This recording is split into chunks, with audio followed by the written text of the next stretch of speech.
Good evening, everybody. Welcome to Frank Burton Field here on the campus of North Dakota State College of Science. Welcome to Three Borders Sports Network, and thanks, everybody, for tuning in here on Three Borders Sports Network.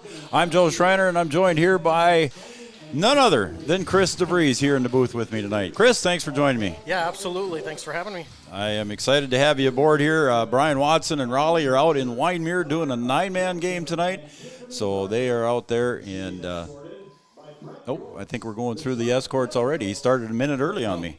So we're going to turn it over to Noah Eckroth. He's introducing the homecoming court, and Chris will get a shot of that for us.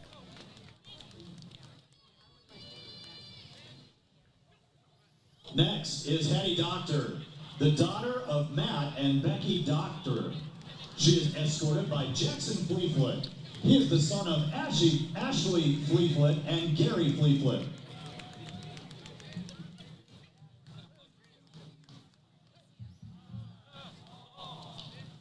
Annika Berkelo, the daughter of Terry and Justin Berkelo, is escorted by Jacob Burns, the son of Chris and Kayla Burns. Jacob out there is dressed in his football uniform, as a couple of the other players are as well. Next is Abby Scoble, daughter of Corey and Amy Scoble. She is escorted by Caden Hawker, the son of Steve and Tori Hawker.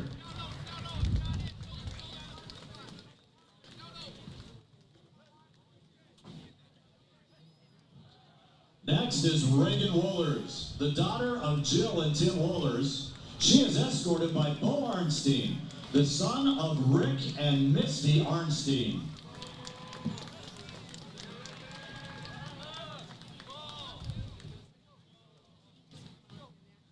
And it's time to meet our homecoming king and queen. Our queen is Lily Anderson, the daughter of Mike and Ingrid Anderson. She is escorted by our king for homecoming, Kaden Kappas, the son of Chris and Danette Kappas.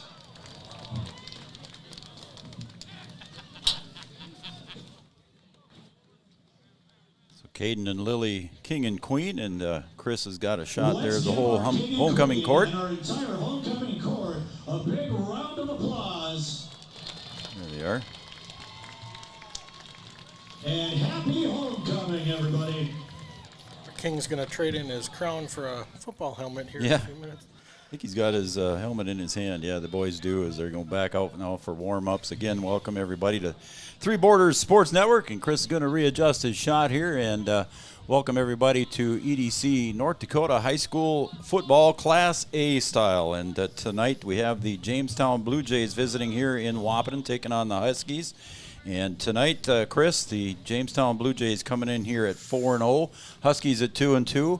And the other sidebar asterisk to this whole thing, Jamestown Blue Jays, #1 in the state of North Dakota Class A football. Yeah, it's going to be a challenge for the Huskies tonight. We know we've got some good players. We know we've got some talent, and we can put some points on the board. I'm just hoping that this soggy weather doesn't put too much of a damper on. Yeah, we had a little bit of a rain shower move through earlier, Chris, but I think right now we're pretty clear, and we should be all right here for tonight's game. And again, our pregame show is brought to you by Hornstein Family Chiropractic. Hornstein Family Chiropractic pregame show, Hornstein Chiropractic, located on Dakota Avenue. Don't forget, Dr. Andrea works with men and women of all ages, and she's also got chiropractic acupuncture as a possible alternative. Stop and see Dr. Andrea and the crew down on Dakota Avenue, downtown Wahpeton. You ever had acupuncture? No, I've never had acupuncture. No, me either. No, I don't know if I would, but I guess my fear of needles, I just don't know if I would. But just also taking a look here, Chris, on the radar here right now. Taking a look, there's some showers around us, but where the blue dot is, it looks like everything's kind of moving away from us, and actually see a little bit of break in the clouds there to the south. Not much, but winds are out of the south-southeast right now at 10 miles an hour. They were a little bit stronger today, but I think we're going to be all right for tonight's game. Yeah, good football weather. Yeah, it is. It definitely feels like football weather. And if it's like anything, if it's like it all summer, it'll be just travel around us, and we'll be all right. Well, there you go. There's our part of our pregame show brought to you by Hornstein Family Chiropractic. We're going to take a break, and when we come back, we'll have more of our pregame show coming up right after this on Three Borders Sports Network.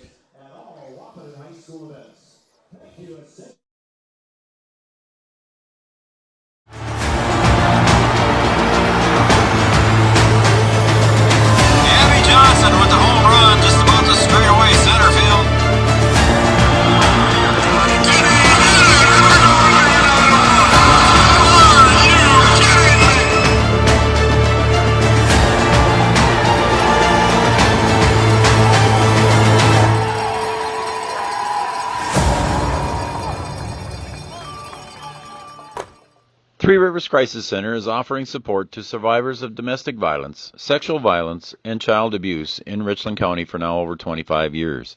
It's free and strictly confidential. 24/7 access to support and resources including counseling. Get help, identify abuse, plan for safety, support others, and get involved. Three Rivers Crisis Center's 24-hour crisis line is 701-642-2115.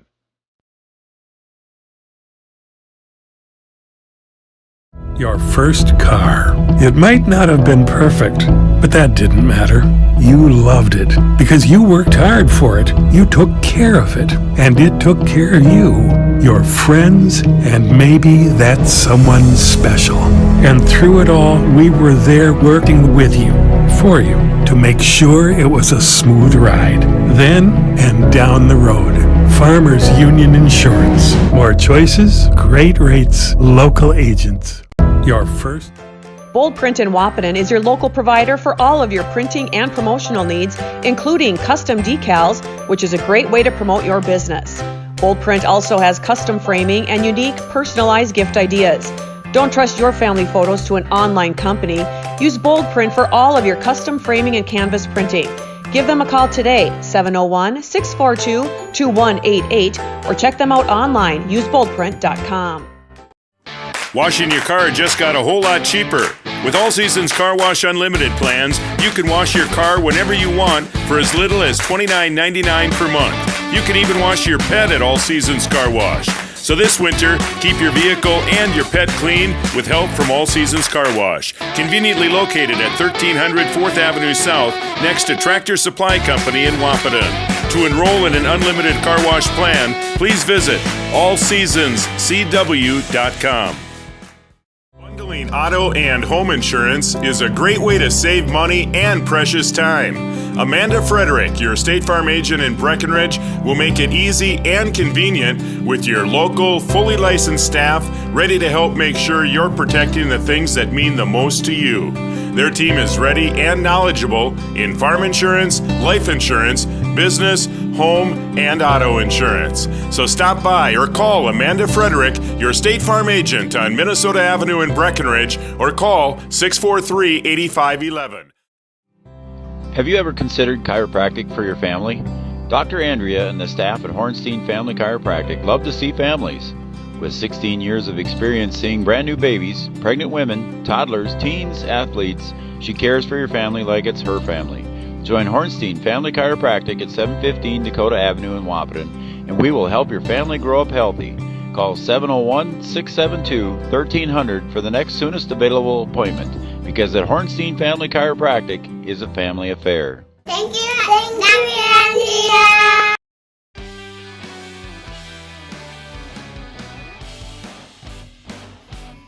All right, welcome back to Frank Verton Field here on the campus of North Dakota State College of Science, Three Borders Sports Network. We're on our YouTube channel only tonight here for tonight's game, as Brian and Raleigh will have the Winemere Lidgerwood Warbirds and the Hankinson Pirates on channel 125 on Red River Communications. A good partner for Three Borders Sports Network, and they will have it out there. We can't broadcast two games at once on 125 there, Chris. Right, no, and that sounds like a good game. That's a good rivalry. So, yeah, it will be a good one out there, and it's going to be fun to watch that one, too, when I get home tonight. But all these games are available on our YouTube channel, as always, and they're always out there for us, too, as well. Again, the Huskies coming in at 2-2 here tonight. They deferred the flip, and the coin toss was going to be deferred, and Jamestown will be receiving the opening kick. Chris, I was looking through some of the stats. Again, welcome back, everybody, to the Hornstein Family Chiropractic Show. We were just kind of taking a look at some of the stats here. Their quarterback for Jamestown for the Blue Jays, Peyton Holkalter, 49 of 85 on the season, 57% completion rate, and 879 yards, 10.3 yards per completion. Well, that's great numbers, and I was watching him warm up. He's even during the warm-ups, he was hitting his receivers in stride. So he's got a good arm, an accurate arm, and stats are showing it. And I'll tell you what, too, Chris, taking a look at the stats there, he's not afraid to run the ball either. He's almost averaging 6 yards per carry. I don't know The Huskies are lining up. The Jamestown Blue Jays are lining up, but we still got 5 minutes left to go on the clock here, Bud. I don't know what they're. I was going to take another commercial break, but I don't want to miss something here. Yeah, we'll see. I don't know. All right, I'm going to take a commercial here real quick, and we'll come back, folks, if they go to the national anthem. Again, you're watching the Hornstein Family Chiropractic pregame show, and we'll be right back after these messages.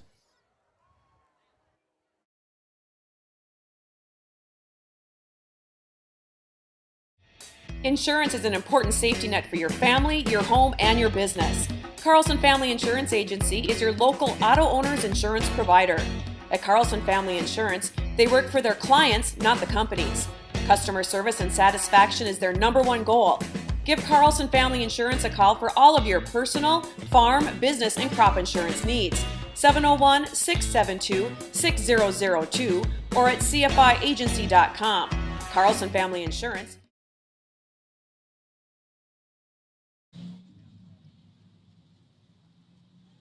Oh, say, can you see by the dawn's early light what so proudly we hailed at the twilight's last gleaming, whose broad stripes and bright stars through the perilous fight o'er the ramparts we watched were so gallantly streaming, and the rocket's red glare, the bombs bursting in air, gave proof through the night that our flag was still there.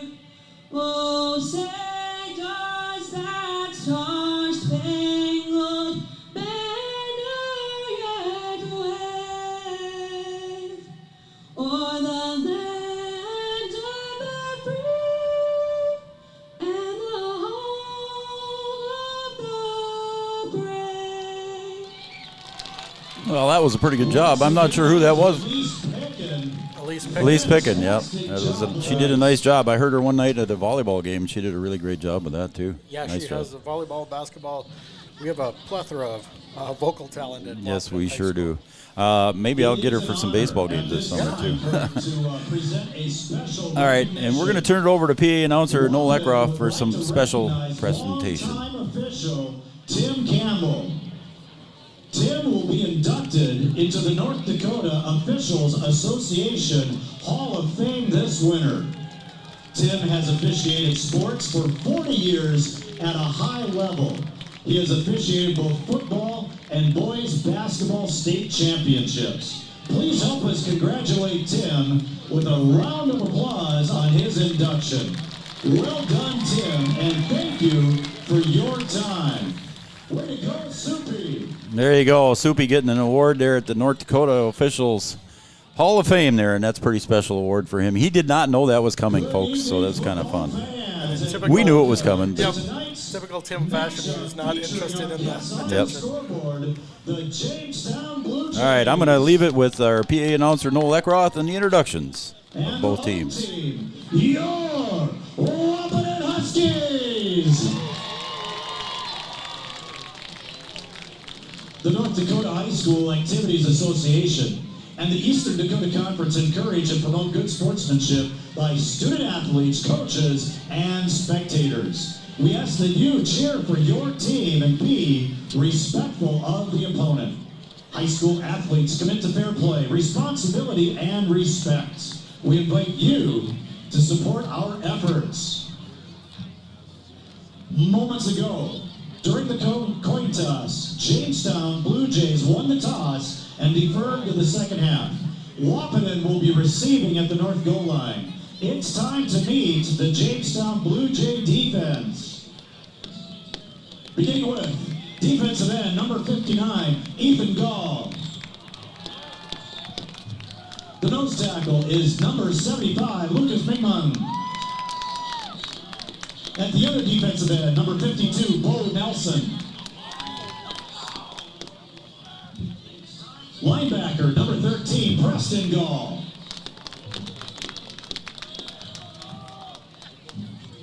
Linebacker, 23, Jackson Walters.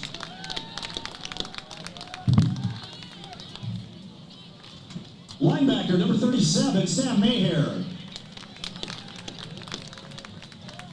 And another linebacker, number 11, Colton Muris. Starting at one cornerback, number 1, Andrew Walls. The other cornerback is number 83, Nate Walls. At strong safety is number 19, Tyson Jorison. And at free safety, number 20, Tukisi Foston. The Blue Jays are coached by Mr. Bill Nelson. And now it's time to meet your Wahpeton Huskies starting offense. Starting at center is number 71, Josh Byer. Starting at one guard, number 58, Zach Gunnarsson. The other guard is number 75, Connor Rosenberg. One of the tackles is number 74, McCabe Picken. The other tackle is number 54, Riley Tinian. The tight end tonight is number 87, Jackson Cluton. Starting at wide receiver, number 5, Caden Kappas. Another wide receiver, number 88, Jacob Big Play Burns. And at wide receiver, number 13, Jackson DeBreeze.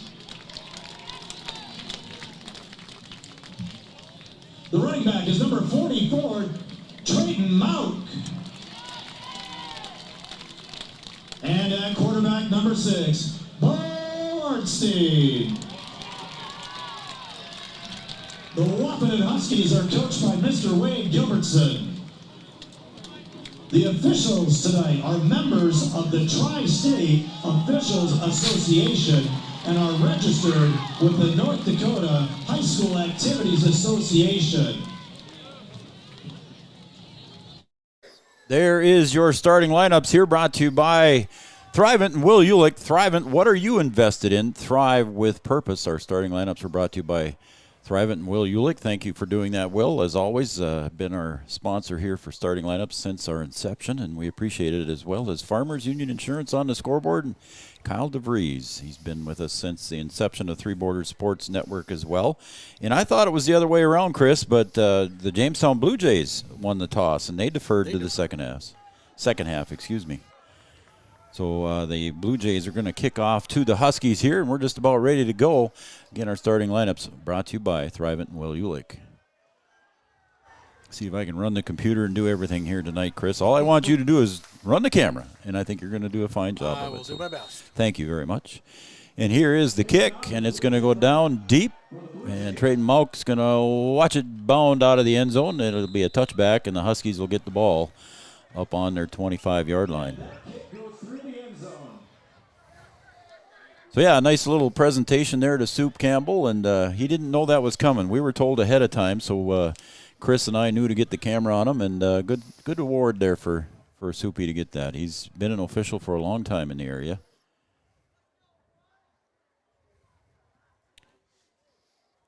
Wayne Grippentrog in the backfield. Is wearing the white hat tonight. I said 25. I should have said 20. My bad. All right, Arnstein in the gun. He's got 2 to the right and 1 to the left. Puts in motion DeVries, and there's a pass over to the left side, and the flat out there intended for Kappas at about the 40-yard line and a little bit short on the pass.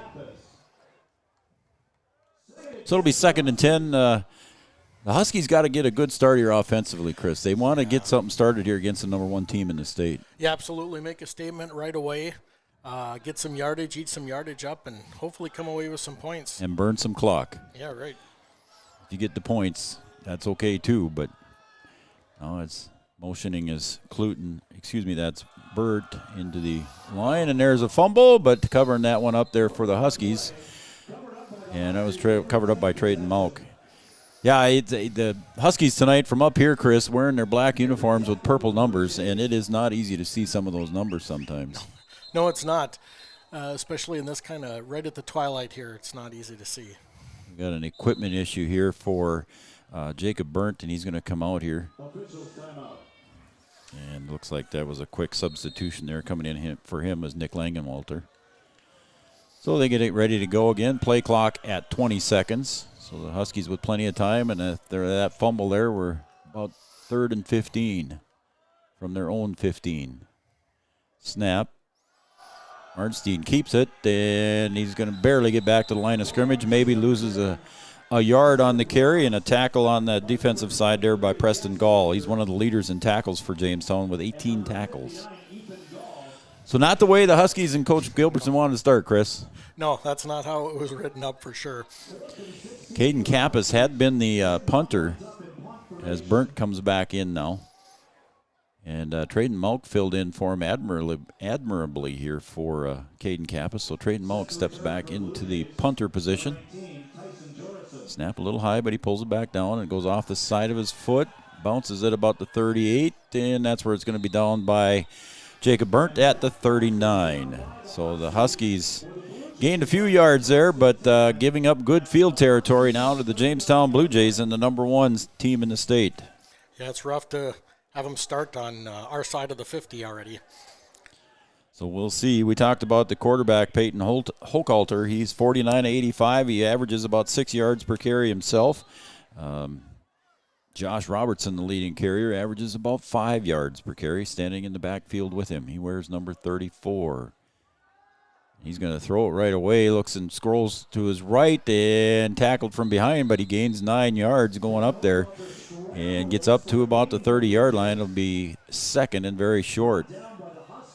I believe Cluton was on the tackle. Yep. Noel agrees with me. No huddle offense for Jamestown.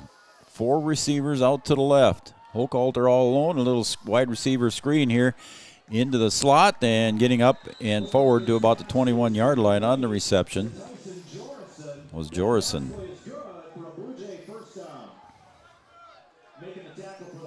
So a little receiver screen there in the slot, Chris, worked out good for the first down, a gain of about 9 or 10 yards. Yeah, it wasn't terrible defense by the Huskies, but they didn't need very much for that first down. 1st and 10 now from the Huskies' 22-yard line. Snap, brought it back down. Jorison off to the right side, off the tackle, guard position.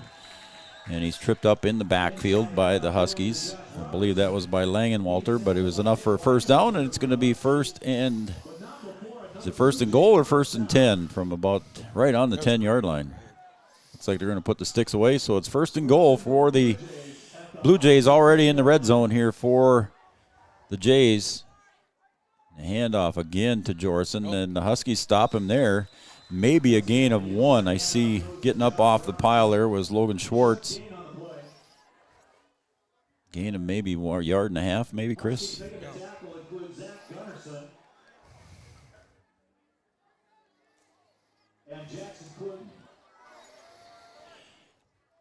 So 9:18 to go here, and the Blue Jays already threatening here for 2nd and goal. Ball on the Huskies' 8-yard line. Hochhalter in the backfield with Robertson to his right, fakes it. Pitch goes outside, and a shoestring tackle, but not able to bring him down on the outside was Langenwalter. I believe that was him. And it's a 3rd and very short here. 3rd and goal. Ball placed at the 2-yard line. It's close. It would have been a nice open field tackle.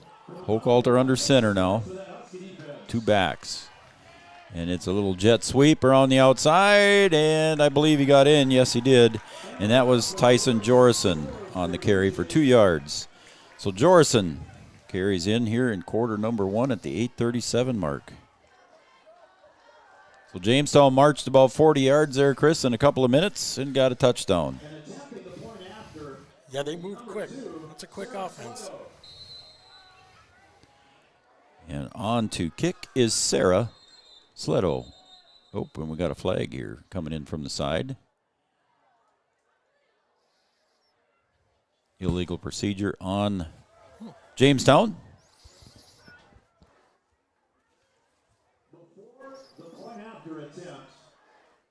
Sarah Sledo, Chris, 17 of 22 on extra points, 77% conversion rate for the young lady. Yeah, very nice. We could use a kicker like her. So she's got to back it up 5 yards, so she'll kick it from the 15, so it's 25 yards. Snap down, up. Line drive right through the middle. The kick by Sledo was good, and the score now here in the first quarter at the 8:37 mark. The Jays 7, the Huskies 0. We'll be right back after this message on Three Borders Sports Network. For 90 years, Casey's has been the place to enjoy time with family and friends, a place to meet people and share stories. Lots of memories have been made at the corner. It's the place to meet before, during, or after the game. The game is always on at Casey's on Minnesota Avenue in Breckenridge. Casey's, proud to support area high school athletics. It feels like you're at a bigger university. Right now I won't have any debt, and I might even gain a little extra money through scholarships. There's so many job opportunities. My name is Emily, and I'm here for my future. Hey, we know her. Yeah, and actually she's not there anymore. She's not at NDSCS anymore, right? No, she graduated. She was able to get a job very quickly as they... That one rolls out the end zone for the Huskies, so we'll get it at the 20 again. Go ahead, Chris. They tout that was your daughter, Emily, Yep, for those of you that Emily. don't know. And as they tout at the college, graduation, you have a great chance of getting a job. She went offer right into away. engineering or something. Architectural drafting. Architectural drafting. Yeah. She was able to get a very good job. Good for her. Congratulations, Emily. Former Lady Husky. And NDSCS wanted us to use her commercial this year, too. So that's pretty cool that she can still be on there. That's great.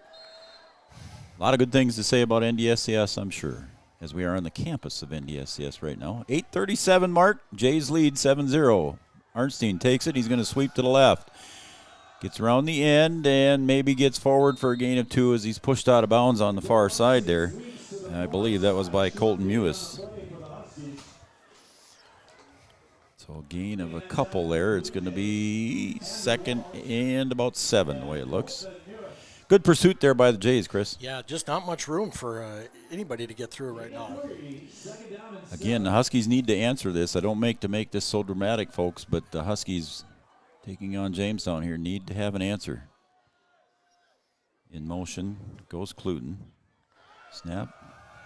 Little rollout pitch here on the screen to Kappas. He gets around the edge. If he could have just broke it, he'd have had more than just a 10-yard gain, but he got it to the 35, and the Huskies get their first down. Good-looking play. So it's good to see Kappas back. During the Red River game, he really hurt his ankle bad, and I guess it was not a pretty sight from what I understand, and he sat out the North game, and came back last week against Horace and had a great game up in Horace, and we'll talk about that later. And we got a timeout on the field here again. He looks like he's moving well. That's a good sign. Good sign for our football and our basketball teams. I don't know what we're checking out here. We're at the 35. The side judge wanted to take a look at something. I don't know if it was the ball itself or where everybody was lined up or what was going on. But anyway, we're ready for play. Arnstein puts the ball in the belly of Mauk, and he's met in the backfield by Preston Gall. Jays blew that up right away. Yeah, they did. They might have been one of those options where Arnstein might have been better off keeping it and coming around to the outside himself. As the Huskies in their no-huddle offense here, getting the signals from the side from Hunter McCall. He goes through quite an array of signs, doesn't he? Yeah, he does. That's more than baseball. Arnstein in the backfield, 2nd and 11. Taking a look at the defense, takes the snap, puts it in the belly, pulls it back out. Now he rolls to his left, looking down, nothing there, and he's got to pull it back down, and he gets corralled for no gain. Tackle over on the outside by Sam Mayhair. 20 tackles on the night, on the year, coming into tonight. Want to thank those for watching in Jamestown here. Coach Nelson wanted our website, so hopefully he was able to get that out for you guys and able to tune in tonight here to Three Borders Sports Network. And if you're watching our YouTube channel, go ahead and subscribe to that. Click on the subscribe button, click that little bell icon, and you'll get notified whenever we go live. Thank you to everyone watching. 3rd and 11 here for the Huskies now. Ball on the 34-yard line. Kappas moves in a little bit. 2 to the left. 2 backs in. And the snap goes right through the hands of Arnstein, and he's going to cover it up. And it's getting slippery out there as the white hat, Wayne Grippentrog, also slipped going after that one. So getting a little slippery here as the night sun goes down. We had rain earlier, Chris, and it's probably a little slippery out there. Yeah, I'm sure both the ball and the grass are a little slippery. I'm not going to move the camera off the action, but there is a very beautiful sunset going on. Yeah, there is, right isn't now. there? Yep. So Trayton Malk back in punt formation, and I cannot read the number of the deep man, so we'll get that to you in a second. Trayton Malk's kick goes up and gets past the 50, and it's received at the 47. And nice tackle there at about the Huskies' 46-yard line on the return by Tyson Jorison. It was nice coverage. It was very nice coverage, and I didn't see who made the tackle for the Huskies, but it was a nice job, whoever it was. I think Nick Langenwalter is what they're saying. So Nick Langenwalter getting some playing time too, Chris, so that's valuable for the Huskies. Yeah, get the juniors in a little bit. Yep.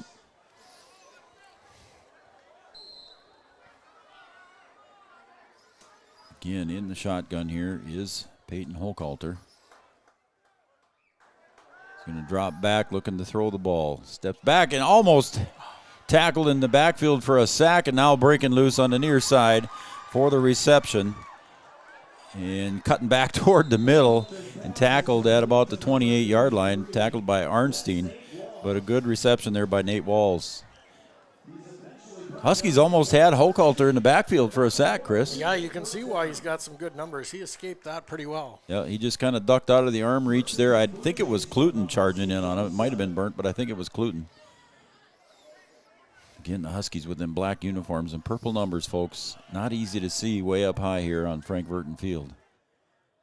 Hochhalter again in the gun. 2 to the right, 1 to the left, and the Huskies jump offside, and it'll be 1st and 5 for the Blue Jays. Unless they were drawn off, and I didn't see any movement in the blue. Appears to be against the Huskies. It is encroachment. So the Huskies penalty gets the Blue Jays another 5 yards closer, and it's 1st and 5 now for the Blue Jays. As you can see, Frank Verton Field here is a natural turf field. Hochhalter in the gun. Coming across in motion was Walters. And he hands it off to Robertson. He's going to go. Nice stop there defensively for the Huskies. Maybe no gain. We'll see where they mark it. Yeah, that was a good swarm. Omar Martinez. Yeah, go ahead, bud. I was going to say, very good defense there. Yep, Borenstein, Omar Martinez. Again, Omar, 5'4", 115 pounds, getting in there and wrecking it up. Good for him. So, no gain. That's good. Yep, 2nd and 5. Again, the Huskies with the 1st and 5 penalty. Hochhalter by Robertson beside him. He's going to look to his right, roll to his right.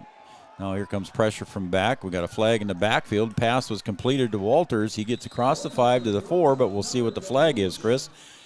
And see what he says here. It's going to be against the Blue Jays.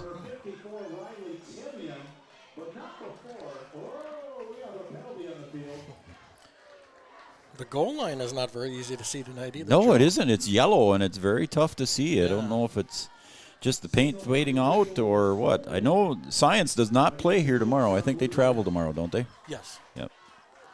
As you can see, Wayne Grippentrog motioned that was a hold against the Blue Jays, so they're going to march it back. It'll remain 2nd down, but now it is about 20.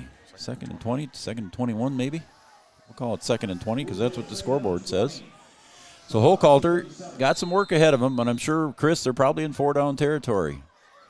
3 receivers, trips, formation to the right. Again, a little bit pressure now. Hochhalter dancing. He's got to get rid of it. Dumps it and almost picked off over on the far side. Pass intended for Walters. And again, those black and purple numbers. I think that was burnt. Is that burnt over there? I can't tell the number. Sorry, folks. It is really tough to see, and these lights are not the best here at this field. Right.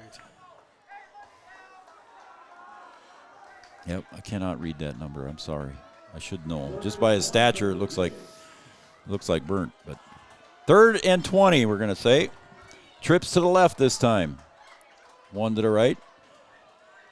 And here's that little wide receiver screen, and just a tackle missed by Mauk and getting away, breaking up the original line of scrimmage. Got another flag coming in, and that's probably going to be against the Huskies. We'll see. Pass was completed to Preston Gall, and he danced his way up ahead, a gain of about 17. It's in the possible face mask. We'll see what. That's what I was thinking. No, another hold by Jamestown. I thought maybe in that tackle area it was going to be a face mask by the Huskies. That's where it looked like it came from. Yeah. But there must have been a hold in that whole mess.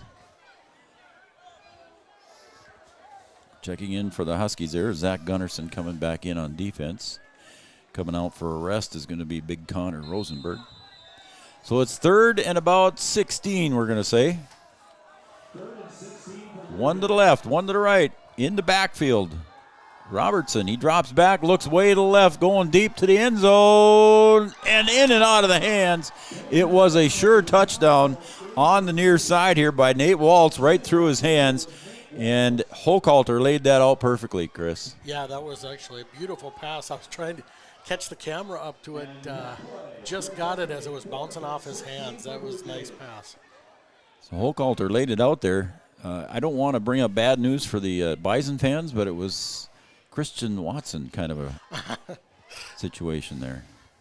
4th and 16, and the Blue Jays are going to punt this one, Chris, which kind of surprises me. Hochhalter back in punt formation, got a timeout by the Jamestown Blue Jays. They're going to think about it. So we'll take a timeout as well. This timeout brought to you by Carlson Family Insurance, located on 2nd Avenue in downtown Wahpeton. Carlson Family Insurance works for their customers, not the companies. Customer service and satisfaction is their #1 goal. We'll be right back. Insurance is an important safety net for your family, your home, and your business. Carlson Family Insurance Agency is your local auto owner's insurance provider. At Carlson Family Insurance, they work for their clients, not the companies. Customer service and satisfaction is their #1 goal. Give Carlson Family Insurance a call for all of your personal, farm, business, and crop insurance needs. 701-672-6002 or at cfiagency.com. Carlson Family Insurance, your auto owner's insurance agent.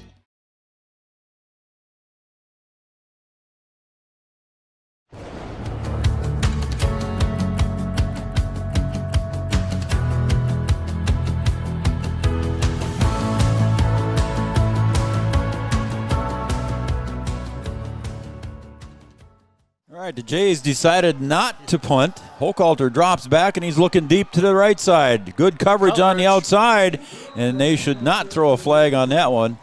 Has good coverage on the other side, I believe. That's Jacob Byrne. It looks like 88, Chris. We got to keep an eye on that and give him a little credit. His coverage was excellent over there on that far side. Yeah, it really was. Good defensive stand there by the Huskies. A couple penalties helped, but I apologize, Burnt family, but I'm pretty sure that's Jacob. Yeah, I'm 99% sure. Yep, it was. So that is 88. Again, I apologize, folks. The lights aren't that great, and the black and purple numbers don't jive very well. The outline doesn't help. No.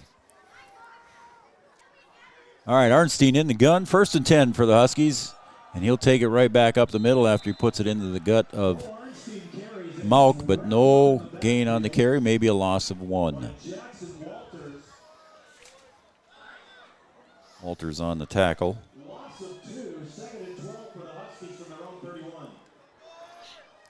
Karen Kappas and Carly watching. Thank you, guys.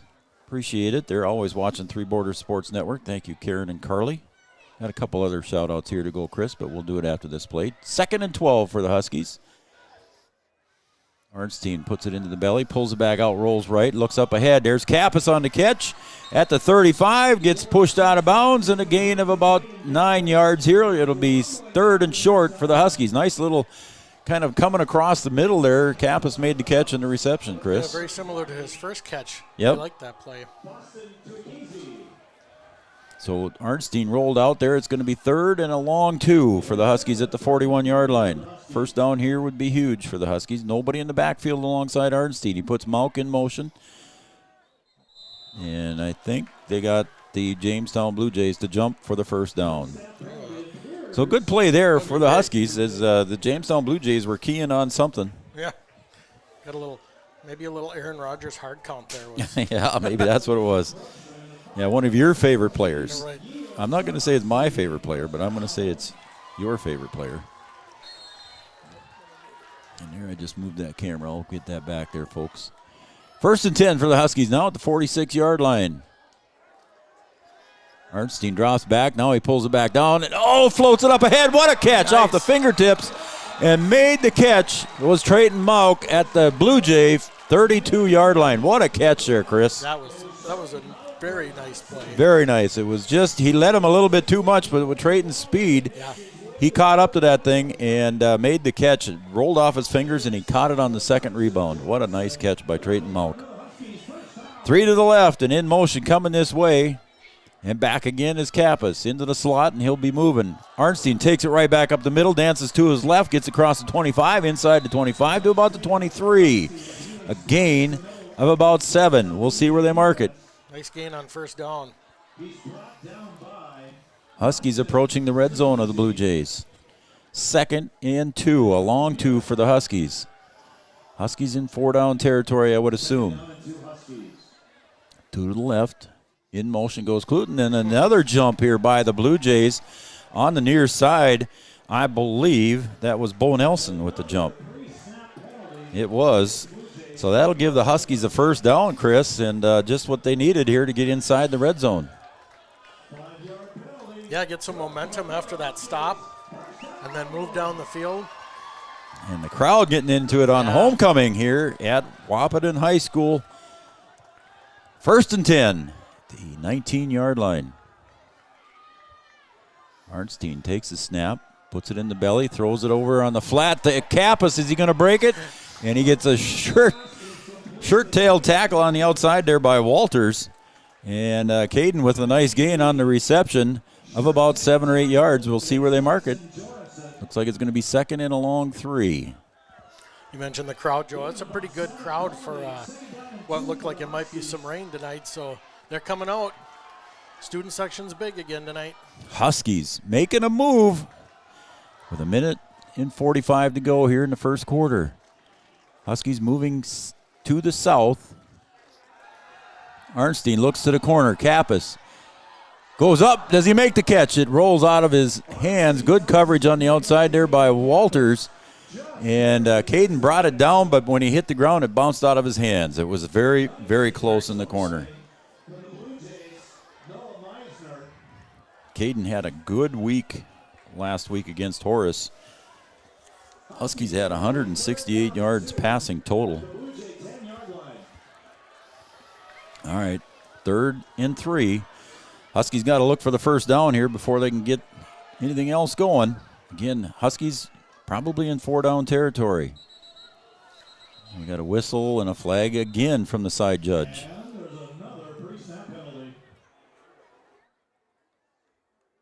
So we'll see what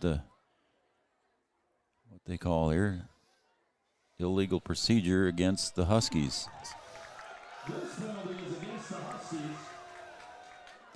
So the Huskies will march back 5 yards. I didn't see anything move there, Chris. I didn't see anything I didn't see it either.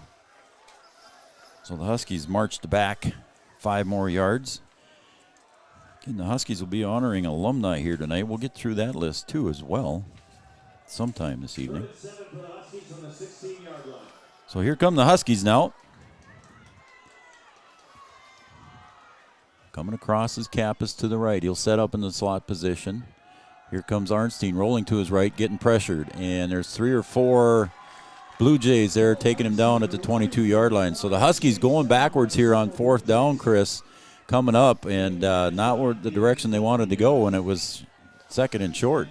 Right, and like you said, this is for the Huskies. This is definitely four down territory, so they're going to come up with a good play here. I'm assuming it's going to be in the air. Got Burnt split out to the right, Kappas in the slot position to the left. Arnstein in the gun, gets Burnt moving. Cluton split out to the right.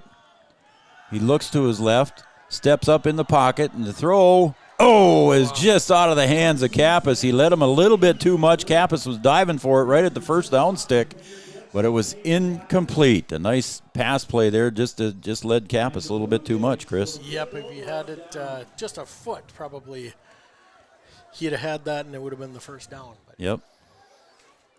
well, the good news is we've kind of pinned him deep with this at least. And took some time off the clock, bud. Right.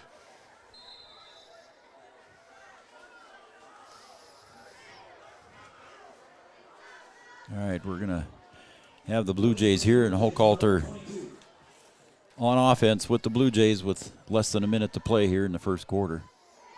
Snap, and he hands it off to Robertson up the middle, and he's tackled there. Looks like Malk was there. And I believe Kappas had crashed in from the linebacker position as well. So it'll be second down and about 7. Ball's on the 25. They got to get to the 32 for a first down. He's got him spread out wide again. He's going to roll to his right, look to his right. Looks downfield, and there's a pass intended for Walters, and getting over in time to break that one up was Caden Kappas. My goodness, he closed on that in a hurry, Chris. I did. We were talking about Caden earlier. He's just he's a terrific overall athlete. Yes. And he can play both sides of the ball here and both sides well. And there was a time, and he's not punting right now with Trayden Malk punting, but there was a time where Caden hardly ever took a play off because he was the kicker and he was the punter and defense all the time. And it's a good thing that guy is in good shape. Yep. A lot better shape than I am, that's for sure. Me too. Third and long here for the Jays. We'll see what they do. And he's going to escape the pocket, and he's looking to his right. Does Hochhalter, and is he going to get corralled up? And he's pushed out of bounds on the far side. And I think he's short of the first down, Chris. He looked, right close, but maybe a yard or two. Time runs out here on the clock. We'll see where they mark it here before we go to a break. And I believe it will be fourth down. Is it not? It is fourth down. So we're going to take a break. It'll be fourth down and short. We'll see what the Blue Jays decide here with the ball in their own territory. The Blue Jays 7 on the Farmers Union Insurance scoreboard. The Huskies 0 back after this. Comdell Innovation is now hiring production technicians for a variety of shifts with opportunities to make $20 or more per hour. Work in a clean, climate-controlled facility. Second shift, 4 10-hour days, every weekend off, 3:30 p.m. to 2 a.m., and 4-crew rotation, straight days, 7 a.m. to 7 p.m., or straight nights, 7 p.m. to 7 a.m. Apply in person or online at ComdellInnovation.com. Comdell Innovation of Wahpeton, an employee-owned company. Never in my life thought I would be through a tornado. It's devastation. I walked out in shock. Where do you start? Jared's name came up on my screen. He's our agent. And he said, we'll get you taken care of. For him to call at the exact moment that our life is being shattered, I couldn't ask for a better agent, for a better company in a disaster where you have no idea where to start. For service you can count on, call 866-COUNTRY and request a quote today. All right, we're back here at the North Dakota State College of Science campus on the Frank Verton Field, and the Blue Jays are going to punt it away. And I believe that's Caden Kappas deep to receive the punt, and the kick carries Caden back to about the 35-yard line. He's going to try to get to his right, and he's met there by a couple of Blue Jays. And on the tackle for the Blue Jays, I believe, was Colton Mewis.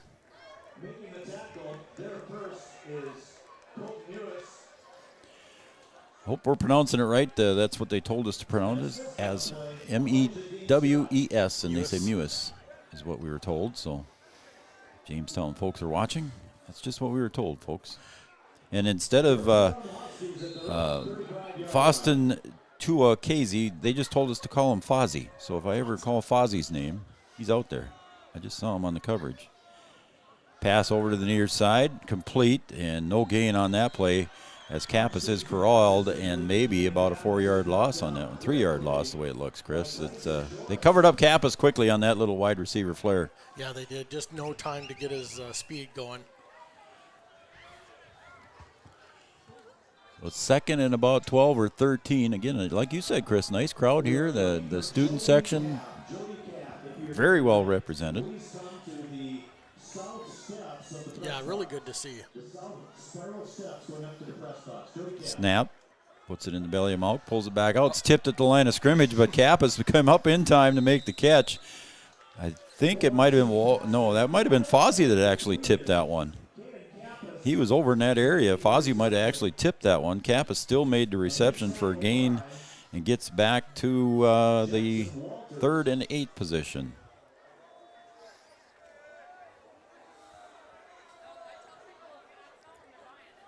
Yeah, Kappas had a good week last week. 6 for 94 yards, averaging 15 yards per reception at Horace last week. This time, Arnstein drops back, and again another tip and another reception. So another tip over there on the far side by Andrew Walls, but it goes right into the hands of Caden Kappas. Second tip in a row, second reception in a row, and a first down for the Huskies. All right. So the Huskies move the sticks here. Again, we talked about it early, Chris. It's important for the Huskies to take time off the clock and keep the ball away from that potent offense of the Jamestown Blue Jays. And so far in the first half, to this point, that's what they're doing. Arnstein back now. Malk beside him. Kappas in motion, comes across, and a pitch is faked, and Arnstein goes right back up the middle, maybe gets a yard. Arnstein not afraid to take it up the middle there, Chris. He's a former running back for the Huskies, converted to the quarterback this year. He's a hockey player too. He's used to getting bagged around. So he had a good week he had a good week at Horace last week too. 13 rushes, 148 yards, over 10 yards a carry. Actually over 11. 2nd and 9, and we got another flag, buddy. They're watching something very closely tonight. Yeah, it's against the Huskies, so they're going to mark it backwards again. So it's going to be second down and about, we'll say 12 or 13.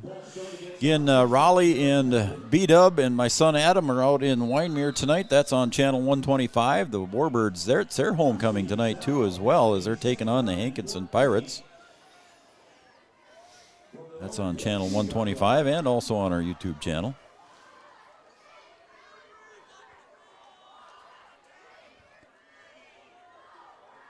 Snap to Arnstein. He's going to roll to his left and look up ahead. And he's going to get covered up in a hurry and sacked for a big loss by Preston Gall. Looked like he maybe wanted to throw it downfield, but he had no time.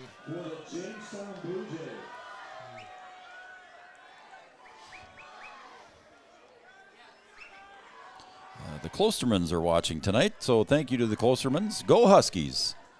Thanks, Melanie and Joe. Appreciate it.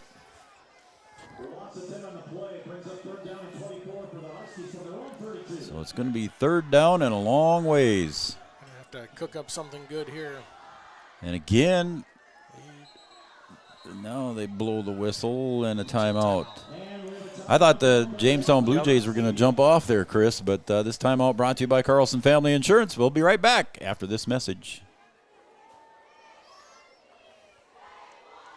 Thrivent and Will Ulick provides clarity for where you are today, confidence for where you go tomorrow. Thrivent combines financial expertise with purpose-based planning to help you with where you are today and where you want to be tomorrow. At Thrivent, Will Ulick can help you address a variety of complex subjects to meet your unique wealth management needs, from retirement planning to investment management and estate planning. Thrivent, what are you invested in? Thrive with purpose. Thrivent and Will Ulick supports all area sports teams and wishes them the best of luck. Going to NESCS, I found out way more than just like sports. I met a lot of people just on my floor, and then different activities you could go to that were on campus. I for sure will look back on all the memories and love it. My name is Grace, and I'm here for my future.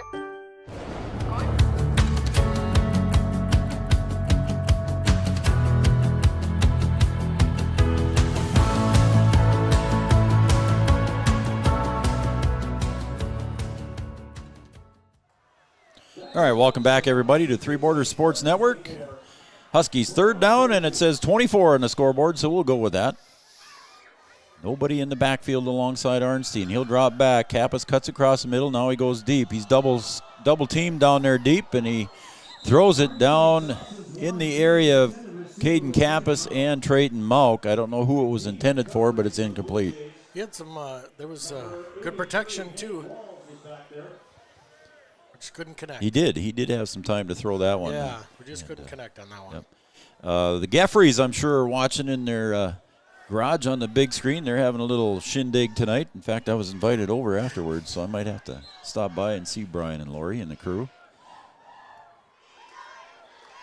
And Huskies back now in punt formation with Trayton Malk. He'll take the snap, run off to his right a couple steps, and the kick goes deep. Picked up at the 31-yard line by Jorison, and he'll get up to about the 43-yard line, tackled there. Looks like Trayton Malk was close to being in on the tackle too, so he came off from that area. Jacob Burnt is getting credit as well. It'll be 1st and 10 for the Jays now on their own 43-yard line.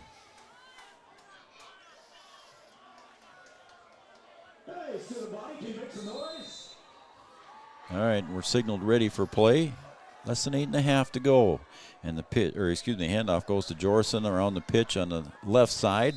On the screen to the left side. He'll get forward, carries it up near the numbers there for about a gain of about 3 or 4. So it'll be 2nd and about 6. They say 2nd and 7 is what they're going to say on the scoreboard.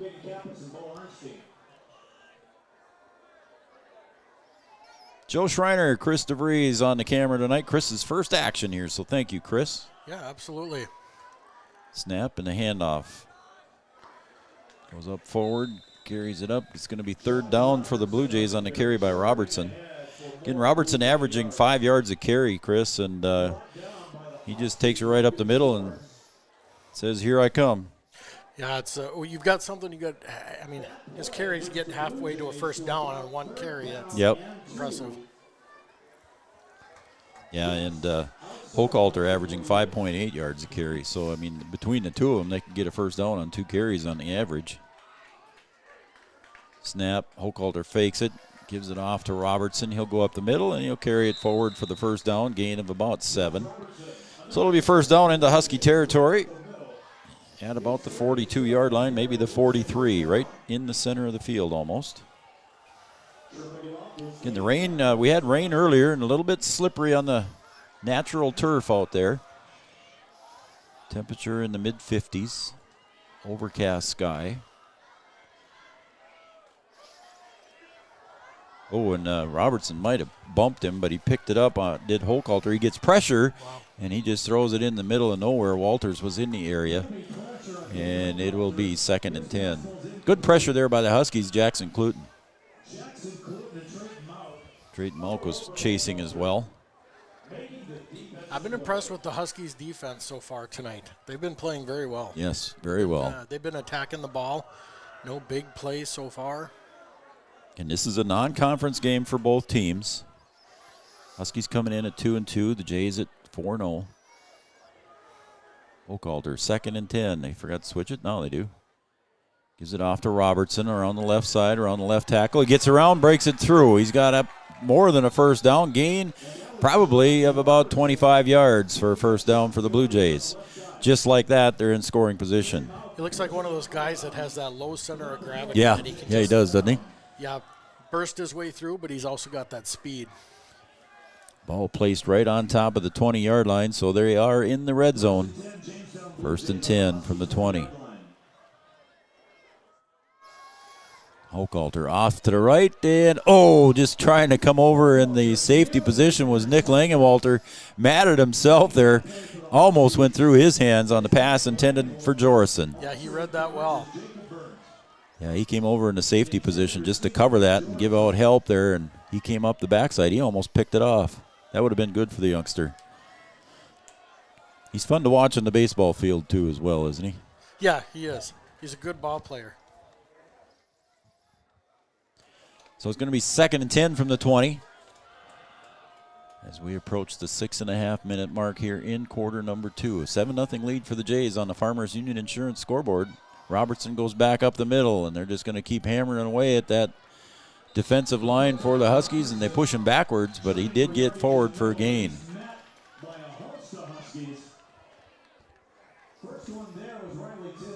They're going to give Riley the credit for that one. Riley Timian gets credit for that tackle. Big guy making some moves up there for the Huskies. Another good baseball player. Yes, he is. A lot of things come back to baseball for me, Joe. Yeah, that's all right. Me too. 3rd and about 5. Blue Jays. Hochhalter going to take it up the middle himself, and he's going to be close to a first down. He's stopped there by a host of Huskies. I don't think they're going to mark it. Nope, they're marking it at about the 11.5, 12-yard line. So it'll be 4th down and short. We'll see if they bring in Sarah Sleto for a field goal or if they're going to try and go for it here on 4th down. 22 seconds on the play clock, and it looks like they're going to go for it. Well, they can get a first down without having to get into the end zone. Might be a little bit far for Sleto. I don't know. Walters in motion. Hands off to Robertson up the middle. Does he get to the 10? He is close. I don't know where they're going to mark it. The guy coming in from the referee is saying it's a first down as he's about the 9.5-yard line. He needed to get to the 10. He's got his foot on the 9.5. First down for the Jays. The nose of the ball looks like. 1st and goal for the Jays. We approach 5 minutes to go. Hochhalter. Robertson to his left, gets a man in motion to the right, hands it off to Robertson up the middle. Huskies sniff it out, but he gets up forward for a gain of about 4, so he's averaging 5, and he got 4 on that one, Chris. He's right at the 5-yard line. Yeah, on this end of the field, goal line's a little hard to see on that one too. I keep trying to figure out if it's the 5 or the goal line. Yeah. Yeah, they're close. Getting a south breeze here, folks, so that is moving from your right to your left on the screen. Flag is hanging pretty much straight down right now, though. A little bit of a breeze. Hochhalter's going to sweep to his left. He'll pull it back down, and he's going to go up forward, and he's tackled. Ball squirts out. I don't think it's going to be a fumble, though. Huskies recovered, but it is still going to remain Blue Jay ball. Other than big number 75 down there, I can't read any numbers here. Down there is Connor Rosenberg, number 75. 3rd and short for the goal. And, did he get it off before his knee hit the ground? And they say he did. Hochhalter stumbled, got it off. Pass completed for a 2-yard pass to Walters. And the touchdown for the Blue Jays. Boy, did he get that off before he hit the ground? I do think he did. But, I do too, but I think I'm going to go home and watch that one tonight. Yeah, right. I think he tripped over the line there, but yeah. So the 2-yard pass to Walters for the touchdown, and Sleto comes in for the extra point. Sarah Sleto. The kick is up. And that looks like wide left, and it is wide left and no good. We're going to take a break on the Farmers Union Insurance scoreboard. The Blue Jays 13, the Huskies 0. We'll be right back after these messages right here on Three Borders Sports Network. Since 1987, Red River Valley and Western Railroad has served North Dakota and Minnesota with over 500 miles of track. Red River Valley and Western handles shipping, freight car repair, storage options, and now transload services. With over 30 years of experience in the railroad industry, they know dependable service is what you strive for. Red River Valley and Western is proud to be a part of the community since 1987.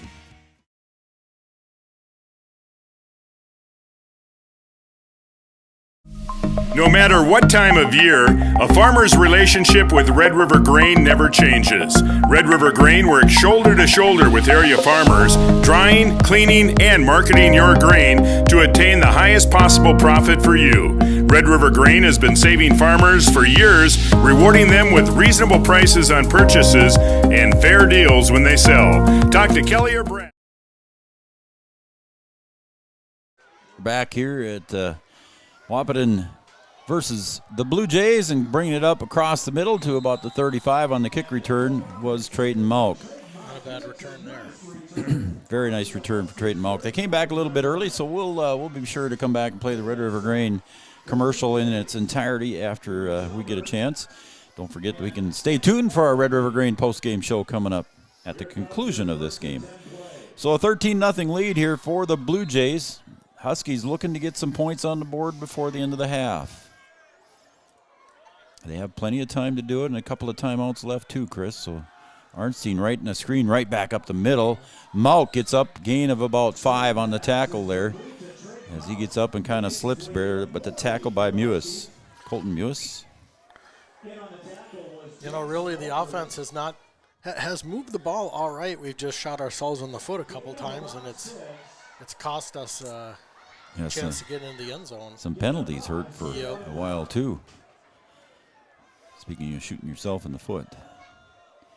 Kappas goes in motion behind Arnstein. This time gives it off to Malk, and a tough running by Trayton Malk. Gets it up across the 45 for first down. He put it in the belly of Malk. I thought he was going to pull it back out, Chris, but he just left it there, and Trayton Malk takes it up. I think that was a good call. So it's a first down for the Huskies on their own 45, maybe the 46. Ball nose on the 46. And again, Geffrey's watching there from their garage. Thank you, Brian, Lori, and the crew. They have a nice crew watching Three Border Sports Network, and here comes Arnstein, and he's going to get back maybe to the line of scrimmage. I thought he was going to find an opening there when he just took off. Yep. That closed quick. It closed quickly in a hurry by the defense. Sam Mayhair, Ethan Gall out there. I think we've called Lucas Mimong's name yet. He's out there as well, right on the nose of the ball. Bo Nelson, Preston Gall, Jackson Walters. We got another whistle from the side again. Do we have a flag or a timeout? Nope, timeout. So we'll take a timeout. Again, that timeout brought to you by Carlson Family Insurance. Make sure you stop down and see Eric and the crew on 2nd Avenue in downtown Wahpeton. Customer satisfaction and service is their number one goal. We'll be right back. No matter what time of year, a farmer's relationship with Red River Grain never changes. Red River Grain works shoulder to shoulder with area farmers, drying, cleaning, and marketing your grain to attain the highest possible profit for you. Red River Grain has been saving farmers for years, rewarding them with reasonable prices on purchases and fair deals when they sell. Talk to Kelly or Brad about the many services they offer. Red River Grain in Breckenridge. Call 643-3738.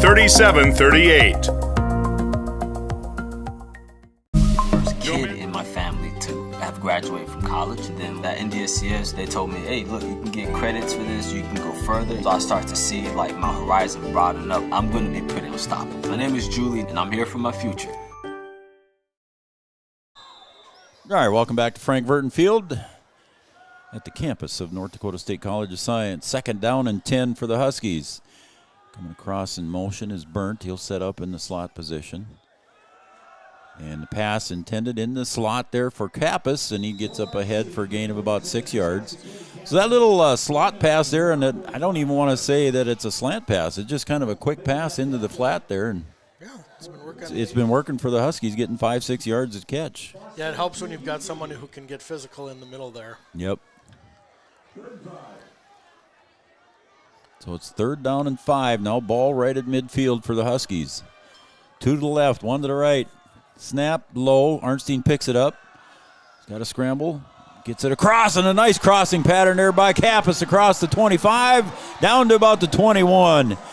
Arnstein picked it up off the ground, found Caden Kappas breaking across the middle for a nice completion of about 25, 28 yards. How happy are we that foot of his healed? Oh, man, huh? As are the Huskies, as we got a timeout on the field right now. Again, is a minute 29. The Huskies take a timeout, so we'll take a timeout as well. Again, that timeout brought to you by Carlson Family Insurance. Stop and see Eric and the crew in downtown Wahpeton. We'll be right back. At Interstate Engineering, our business is about connections. We connect people to water, communities to counties, and counties to the rest of the world. Our work connects main streets to interstates, and yesterday with the potential of tomorrow. With over 40 years of connecting, our experience and expertise are thanks to the clients we have earned, the trust we have built, and the connections we have made. Interstate Engineering, the professionals you need, the people you trust.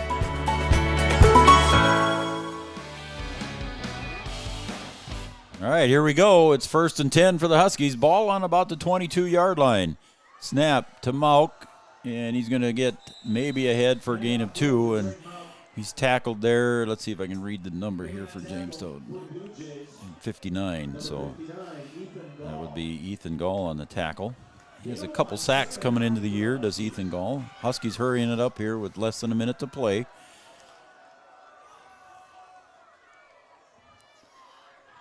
It says 2 timeouts left on the board for the Huskies, Chris, but I don't think they've got 2 left. No, I don't think they have 2. I think Arnstein goes to the end zone looking for Kappas. Touchdown! Nice 22-yard pass from Arnstein to Kappas. Kappas jumped up and made a nice catch, Chris. Good throw, good catch. Wow. Beautiful. Congratulations, Arnstein. Bo Arnstein to Kappas, 23 yards. Caden Kappas, all-state receiver for the Huskies last year, as Trayton Mauk going to kick the extra point attempt here. Snap, down, kick is up. Was it blocked? Was it blocked, look like? Yep, so it's going to be a 13-6 ball game here. We talked about during the break there, Chris, how important it would be for the Huskies to score, and they did just that. They did just that, and I'll tell you what, there's 40 seconds left. I mean, anything can happen, but yep. Right now, considering how good of a team Jamestown is, 13-6, close to halftime. I don't know if they could have planned that out better. Yep, it's good for the Huskies. We're going to take a short break on the Farmers Union Insurance scoreboard. It's 13-6 in favor of the Jays. We'll be right back. Every bank wants you to open an account. Sign up. Sign right here. Then along come sneaky fees. Sneaky, sneaky, sneaky. Exactly why you should compare your bank to Bell Bank.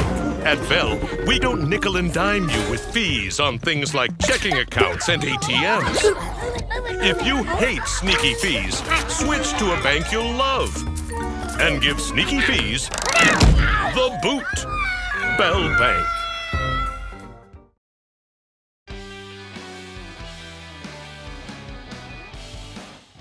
All right, welcome back to Frank Verton Field on the campus of North Dakota State College of Science. Three Borders Sports Network. I'm Joe Schreiner. Chris DeVries on the camera and color commentating tonight. Bear with me, folks. I'm trying to do all the computer work that Brian Watson usually does, as he's out in Winemere tonight. Along with Raleigh and my son Adam, they're out there getting that game on Three Borders Sports Network. There's a little squib kick up the middle, bobbled and covered up by the Blue Jays at about the 31-yard line. I think that's a good idea with this time. Just don't give them anything to run back. And yep, I agree. Put the defense back out. So the scoreboard says the Huskies had 2 timeouts left. I know they used at least 2, but I don't. So I think the Jamestown, it says 1 timeout left. I think that's correct. So we'll go with 1 timeout left remaining here. 37 seconds remain. Oakalter. Oh, he sets up. Okay, he was setting up here. Screen to the outside here, just a missed tackle and running to the out of bounds line. On the outside there, on the reception was Jorison, gets it up for a gain of about 8. So 5 seconds click off there, 32 seconds remain. I think Langenwalter had that one read pretty good, but he just ran right past it. Now this time the Blue Jays set up 3 to the left, 2 to the right. Again, Hochhalter alone in the backfield. It's second and very short. Drops back a couple of steps, looks down the middle. Now he's going to roll and pressure and miss by Timian, and he escapes out of it, and the pass is incomplete. Riley Timian had his number right there on Hochhalter, but just missed the tackle. I think there could have been 3 Huskies who had him on that play, and he's good at escaping those. Now it's 3rd and short. We'll see what the Blue Jays do here, 3rd and short. 23 seconds remains. A lot of time on the play clock. And Wide receiver screen, complete, out to the outside to Jorison, and he's going to scoot out of bounds at about the 49-yard line, maybe the 48. So pass completion for the first down. They got a fresh set of downs, Chris, but only 16 seconds to go. Yeah, I wish they could have kept him in bounds, even though they do still have a timeout, but now they can save that. Yep. And I think Hochhalter, we saw him in warm-ups, Chris. I think he can throw the ball deep, too, if he wants to. He's into the wind a little bit. Not much of a wind, but it is into the wind a little bit. 3 to the right. He'll look over across for the wide receiver screen, and it's complete to Walters, and they're going to get him tackled inbounds. Nice. Good shoestring tackle by Trayton Mauck. And now the clock is stopped on the timeout with 6 seconds remaining. So we'll see here if Coach Nelson has anything drawn up in his playbook here for a 54-yard touchdown. We'll keep it here, folks, so we will first I want to thank all of our sponsors here, Chris, Hornstein Family Chiropractic, Thrivent and Will Ulick, Farmers Union Insurance, and always got our scoreboard, Kyle DeVries. OSPTI, our halftime show, that'll be coming up very soon. Carlson Family Insurance, timeouts. Our post-game show is brought to you by Red River Grain, Wahpeton Daily News, Red River Human Services, Three Rivers Crisis Center, Country Financial Insurance, and Stephen Lipp. NDSCS, Casey's Bar and Grill, Bold Print, Bell Bank of Wahpeton, Breckenridge, Optimum Rehab jumping on board, Digital Guru, All Seasons Car Wash, Interstate Engineering, Red River Rally Western Railroad, Comdell, Giant Seeds, Amanda Frederick, and of course, don't forget, Gripper Sports in downtown Wahpeton. A lot of good businesses. A lot of good stuff there, yep. A lot of good support on Three Borders Network. So 2nd and 12. Oh, they put 9 seconds on the board now, so instead of 6, it's 9. So they could be a couple of plays if they get out of bounds. And a pass completed to Jorison, and he's going to run out of bounds at about the 44. And that was close. Yeah, one of their coaches wants a call. Yeah, they sure do, but nothing called on a late hit out of bounds there. It was very close, and it says 4 seconds remains. Well, it's on the 44. Pass was completed to Jorison. As Jorison comes over to the near side along with Walls. Huskies are going to prevent their. They got 5 defensive backs way back at the 23-yard line. We'll see if they heave it up for the old Hail Mary. As Hochhalter gets pressured, and he's scrambling to the far side, and he's going to throw one up in the air, and it's batted down by the Huskies. Good defensive play there by the Huskies. There is a flag, though. And let's see what is called. Go to the white hat there, Chris. There we go. See what they say here. They're conversing. Is it going to be? Looks like ineligible man downfield. Yep, that's what it is. So they're going to wave it off, and that's going to be the half. So we're going to come back with our halftime show brought to you by OSPTI here in just a few minutes. On the Farmers Union Insurance scoreboard, it's 13-6 in favor of the Blue Jays on Wahpeton homecoming night. We'll be right back.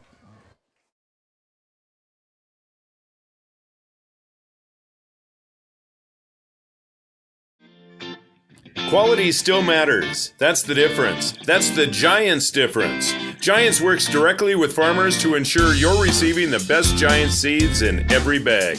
It's a snack all-star lineup. Giants seeds, cashews, and pistachios. Look for them at your favorite grocery or convenience store. Giants, go big or go home.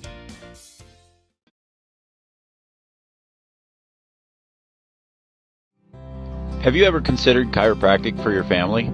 Dr. Andrea and the staff at Hornstein Family Chiropractic love to see families. With 16 years of experience seeing brand new babies, pregnant women, toddlers, teens, athletes, she cares for your family like it's her family. Join Hornstein Family Chiropractic at 715 Dakota Avenue in Wahpeton, and we will help your family grow up healthy. Call 701-672-1300 for the next soonest available appointment, because at Hornstein Family Chiropractic is a family affair. Thank you, Andrea. At Interstate Engineering, our business is about connections. We connect people to water, communities to counties, and counties to the rest of the world. Our work connects main streets to interstates, and yesterday with the potential of tomorrow. With over 40 years of connecting, our experience and expertise are thanks to the clients we have earned, the trust we have built, and the connections we have made. Interstate Engineering, the professionals you need, the people you trust.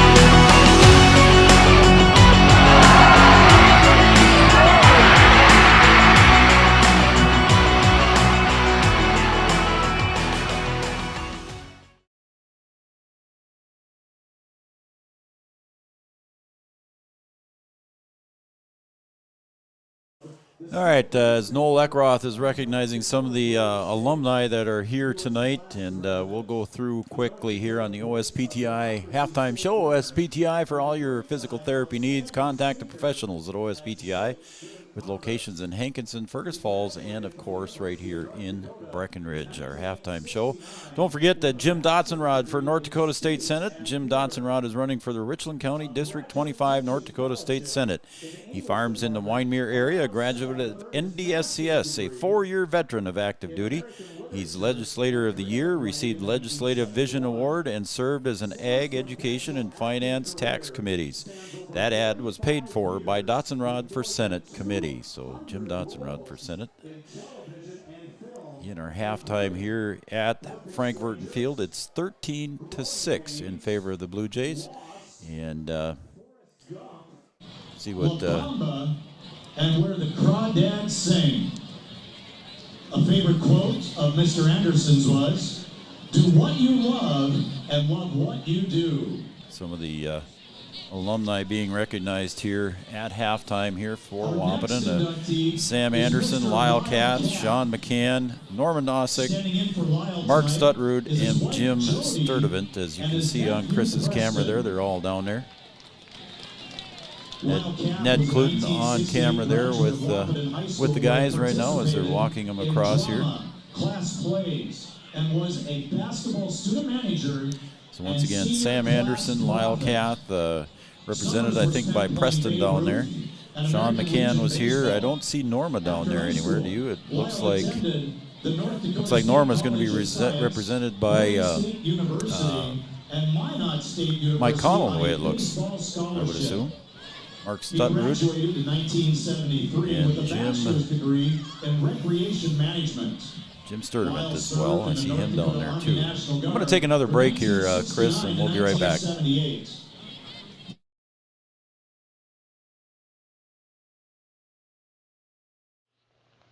Three Rivers Crisis Center is offering support to survivors of domestic violence, sexual violence, and child abuse in Richland County for now over 25 years. It's free and strictly confidential. 24/7 access to support and resources including counseling. Get help, identify abuse, plan for safety, support others, and get involved. Three Rivers Crisis Center's 24-hour crisis line is 701-642-2115. Your first car. It might not have been perfect, but that didn't matter. You loved it because you worked hard for it. You took care of it, and it took care of you, your friends, and maybe that someone special. And through it all, we were there working with you, for you, to make sure it was a smooth ride. Then and down the road. Farmers Union Insurance. More choices, great rates, local agents. Bold Print in Wahpeton is your local provider for all of your printing and promotional needs, including custom decals, which is a great way to promote your business. Bold Print also has custom framing and unique personalized gift ideas. Don't trust your family photos to an online company. Use Bold Print for all of your custom framing and canvas printing. Give them a call today, 701-642-2188, or check them out online, useboldprint.com. Washing your car just got a whole lot cheaper. With All Seasons Car Wash Unlimited plans, you can wash your car whenever you want for as little as $29.99 per month. You can even wash your pet at All Seasons Car Wash. So this winter, keep your vehicle and your pet clean with help from All Seasons Car Wash. Conveniently located at 1300 4th Avenue South, next to Tractor Supply Company in Wahpeton. To enroll in an unlimited car wash plan, please visit allseasonscw.com. Bundling auto and home insurance is a great way to save money and precious time. Amanda Frederick, your State Farm agent in Breckenridge, will make it easy and convenient with your local, fully licensed staff ready to help make sure you're protecting the things that mean the most to you. Their team is ready and knowledgeable in farm insurance, life insurance, business, home, and auto insurance. So stop by or call Amanda Frederick, your State Farm agent on Minnesota Avenue in Breckenridge, or call 643-8511. Every bank wants you to open an account. Sign up. Then along come sneaky fees. Sneaky, sneaky, sneaky. Exactly why you should compare your bank to Bell Bank. At Bell, we don't nickel and dime you with fees on things like checking accounts and ATMs. If you hate sneaky fees, switch to a bank you'll love and give sneaky fees the boot. Bell Bank. For 90 years, Casey's has been the place to enjoy time with family and friends. A place to meet people and share stories. Lots of memories have been made at the corner. It's the place to meet before, during, or after the game. The game is always on at Casey's on Minnesota Avenue in Breckenridge. Casey's, proud to support area high school athletics. Insurance is an important safety net for your family, your home, and your business. Carlson Family Insurance Agency is your local auto owner's insurance provider. At Carlson Family Insurance, they work for their clients, not the companies. Customer service and satisfaction is their #1 goal. Give Carlson Family Insurance a call for all of your personal, farm, business, and crop insurance needs. 701-672-6002 or at cfiagency.com. Carlson Family Insurance, your auto owner's insurance agent.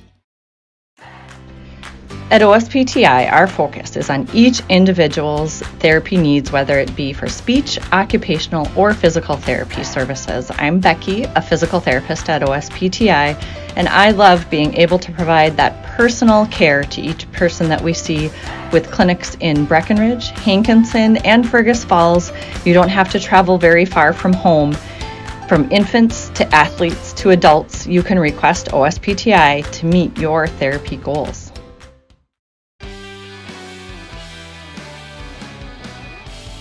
He continued his education at Moorhead State University, earning a bachelor's in business administration in 1963.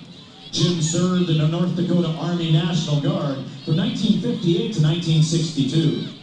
Jim was partner and manager for Sturdivant's Auto Parts from 1963 to 2004.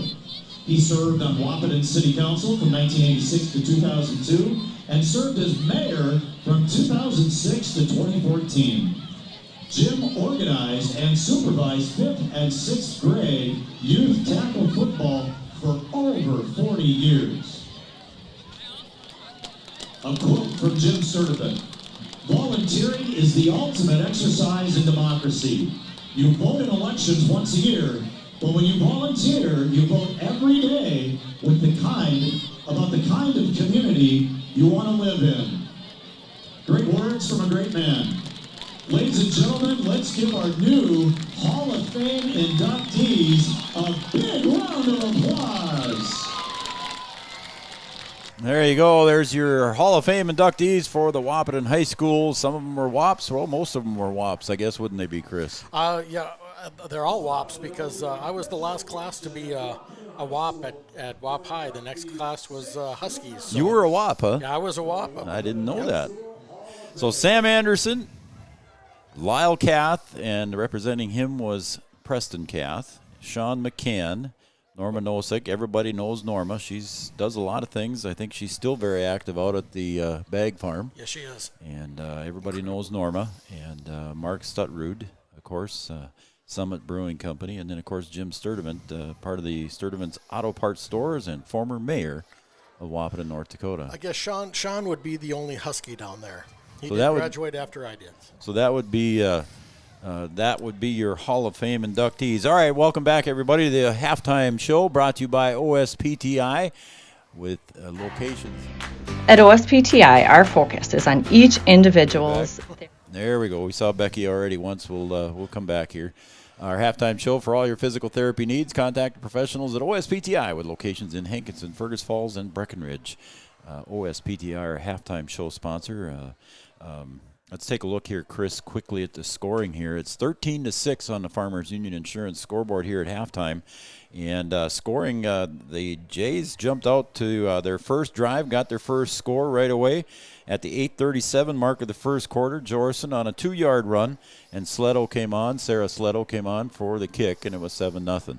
You know, they scored that fairly quick after holding us, right away. And, yeah, it was 3-0 for the Huskies. Yeah, 3-0, and then they had a very short field. They went in and scored, and it really looked like the score was going to be a lot different than it is now. Yep, and so then nothing else happened then in the rest of the first quarter, and then in the second quarter, with 3:51 remaining, Jamestown strikes again here on a 2-yard pass from Hochhalter to Walter, and the kick by Sledo failed, and it was 13-0 with 3:51 to go in the second. So again, Hochhalter doing his thing with the arm on that possession. So we've seen him throw the ball a few times, Chris.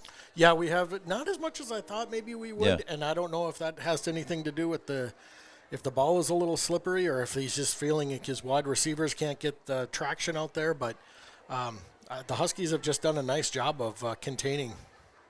Very much so. All right, and then the Huskies in one of those situations where, geez, it'd sure be nice to go down and get some points.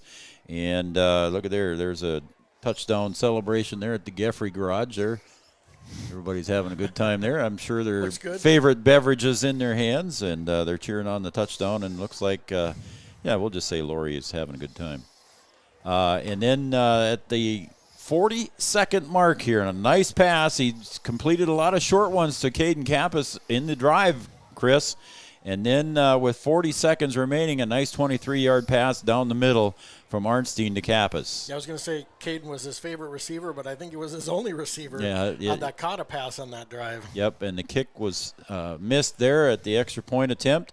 It brings us to our halftime score of 13-6. And that is your halftime show brought to you by OSPTI. And the Warbirds are at halftime. They lead 22-7 over the Hankinson Pirates. And we're going to take another quick break here. They're going to put 3 more minutes on the scoreboard, folks, so don't get too nervous. We're going to take a break here. And I want to also thank also Optimum Rehab. For some reason, Dr. Eggman, our commercial is not loaded, so I'll do you a live read. Dr. Eggman believes in giving you his full attention at every visit. He will actively listen to your concerns and provide you with a full evaluation. A natural problem solver, Dr. Eggman is passionate about getting to the root of your issues and developing the plan that's right for your treatment. Dr. Eggman. All right, we're going to take a break, and when we come back, we'll be here for the second half as the Huskies coming out on the field right now, but we'll take a break, and we'll be right back. Right after these messages.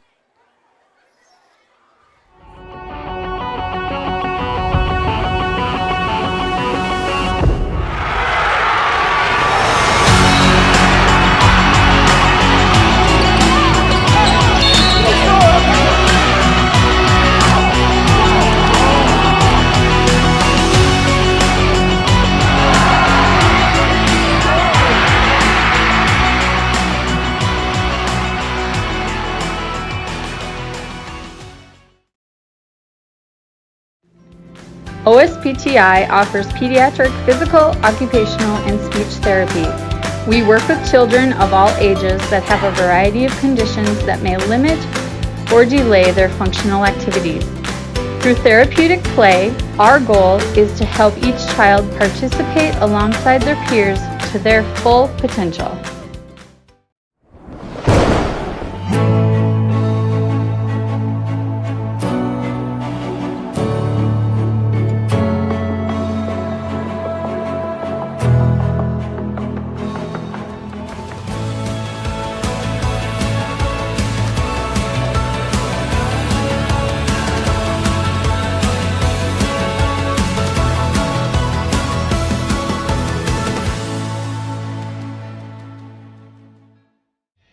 Insurance is an important safety net for your family, your home, and your business. Carlson Family Insurance Agency is your local auto owner's insurance provider. At Carlson Family Insurance, they work for their clients, not the companies. Customer service and satisfaction is their #1 goal. Give Carlson Family Insurance a call for all of your personal, farm, business, and crop insurance needs. 701-672-6002 or at cfiagency.com. Carlson Family Insurance, your auto owner's insurance agent. Right after school, I'm right into the workforce. I don't have to go looking for a job, and that's kind of what made me take the step forward into being a diesel tech at NDSCS. No looking back. My name is Eli, and I'm here for my future.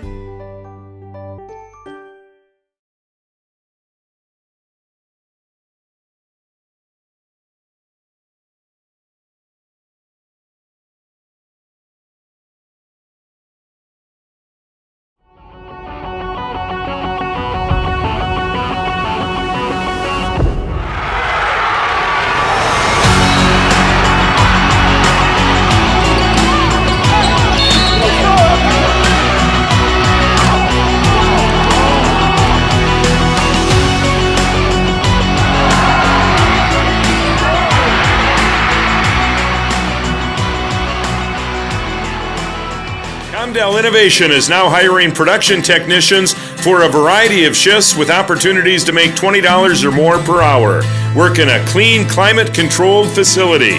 Second shift, 4 10-hour days, every weekend off, 3:30 p.m. to 2 a.m., and 4-crew rotation, straight days, 7 a.m. to 7 p.m., or straight nights, 7 p.m. to 7 a.m. Apply in person or online at ComdellInnovation.com. Comdell Innovation of Wahpeton, an employee-owned company. At OSPTI, our focus is on each individual's therapy needs, whether it be for speech, occupational, or physical therapy services. I'm Becky, a physical therapist at OSPTI, and I love being able to provide that personal care to each person that we see with clinics in Breckenridge, Hankinson, and Fergus Falls. You don't have to travel very far from home. From infants to athletes to adults, you can request OSPTI to meet your therapy goals. Once again, our halftime show brought to you by OSPTI and Becky Doctor. Thank you, guys. Also, I want to mention Digital Guru can manage all of your network and audio-video installations, whether you want a flat-screen television mounted in your living room or your house, or if you want the latest sound system, give them a call. Digital Guru. Little floater kick there is received very quietly at the 39-yard line by Walters. Little pooch kick. So Digital Guru, thank you very much. Brian Geffrey and the crew there supporting Three Borders Sports Network. I apologize, I did not get your commercial loaded on the football set there, Brian, and appreciate the support. Digital Guru, downtown Wahpeton. Got my Ring doorbell and security system from them. They supplied everything for our movie in the park last week for the fall festival, too. Well, there you go. Good credit for them as Robertson takes it up the middle, gets bounced around a little bit. Maybe gets it up ahead for a carry of about 2. And everybody's tackling him there. I think, let's see if we can. Looks like Bo, nope. Jackson Cluten's going to get credit, but I believe that Bo Arnstein on the tackle, too, I think came in from the safety position. So it's 2nd and 9 on the 1-yard carry by Robertson. Snap, Hochhalter looking to the right, now goes down the middle. Oh, and it skips off the hands of Jorison and almost picked off at the 40-yard line by, I think that's Trayton Monk, isn't it? Coming back? Yep, and that thing had some zip on it. If it had been sure a little did. slower, he probably would have given him time to get there. Could have been a completion. It just was zipped, like you said, by Hochhalter. So it's 3rd down and long now for the Jays. And if the Huskies can come out of a time or a halftime here, Chris, good situation. Yeah, this is something. 3 down linemen for the defensive side of the ball. Expecting a pass, we have a whistle to stop the play from the other side. Another pre-snap penalty.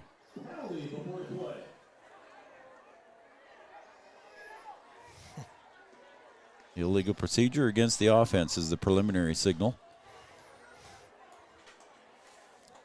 It has As they march that one off, 5 yards. Optimum Rehab. Dr. Eggeman believes in giving you his full attention at every visit. He will actively listen to your concerns and provide you with a full evaluation. Natural problem solver, Dr. Eggeman is passionate about getting to the root of your business or your issues and developing the plan that's right for your treatment. Optimum Rehab. Here comes a blitz by the Huskies. Hochhalter down to far right side, and a battle for the ball on the other end. I do not see a flag, and I don't think there should be. And battling back there for it. Again, that dark number. I think it's Jacob Burnt. It is Jacob Burnt on the other side, on the defensive side. And pass intended on the other side for Nate Walls. Good defensive play by Burnt. So it's going to be 4th and long here, and the Huskies get the Jays on a 3 and out here, provided nothing happens weird here on the punt. Hochhalter set to punt, averaging 36 yards a punt on the season, coming into tonight. It's a nice punt away. Fair catch signaled for and caught by Caden Kappas at his own 33-yard line. So it'll be 1st and 10 for the Huskies. Let's say they're going to mark it at the 32 the way it looks on the far hash. Now, Nice. Noel Eckroth says 33, but I can see it's 32. Go ahead. It's a nice statement by the Huskies coming out It of was. halftime, especially Big being so defensive close. statement. Yeah. Big defensive Good, statement. Good to see. Good to see that energy. So the Huskies line up with their first attempt here in the second half. 2 to the right, 1 to the left. Arnstein in the backfield with Malk. Kappas in motion. And the pitch comes over to Malk around the right side. He might get around the edge. If he does, and he gets up to the 40, gain of about 8. They're going to mark him out at the 39, so it'll be a gain of 7. So that pitch play worked out pretty good there for the Huskies. Yeah, it did. That's a good game. I think that was kind of a read there by Arnstein. If the defensive ends weren't going to crash, he was going to pitch, and that's exactly what he did.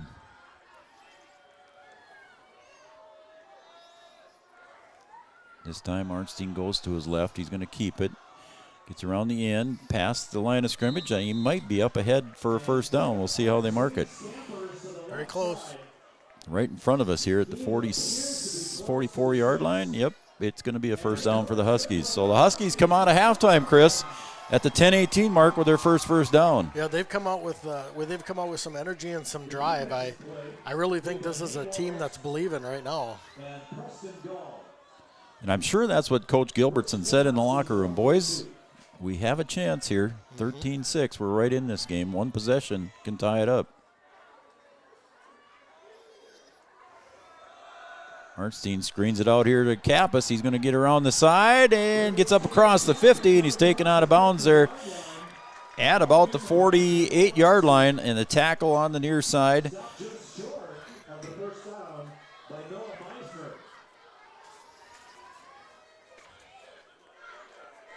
Pushed out of bounds was Caden Kappas, and it was a tackle there by Noah Meisner, the way it looked. I think that was his number. I think that was 25. Yeah, he's set up on the outside here again, and we got a timeout.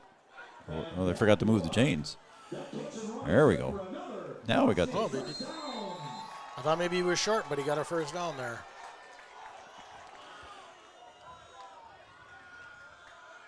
Kappas sets up right straight behind Arnstein. Fake pitch to Kappas, but it's going to be Malk. He gets around the left side, gets it forward. I see a flag come in. Maybe gets 4 or 5 yards, but we'll see what the flag does. And you can see Wayne Grippentrog in the white hat there on Chris's shot. And it's a holding against the Huskies. So back they go. Spotted the foul. Looks like it was right at the 45-yard line of the Blue Jays, so it'll go backwards 10 yards from there. That's that shooting in the foot we were talking about. Yep, just when the Huskies get that nice drive going here to start the second half. Mm-hmm.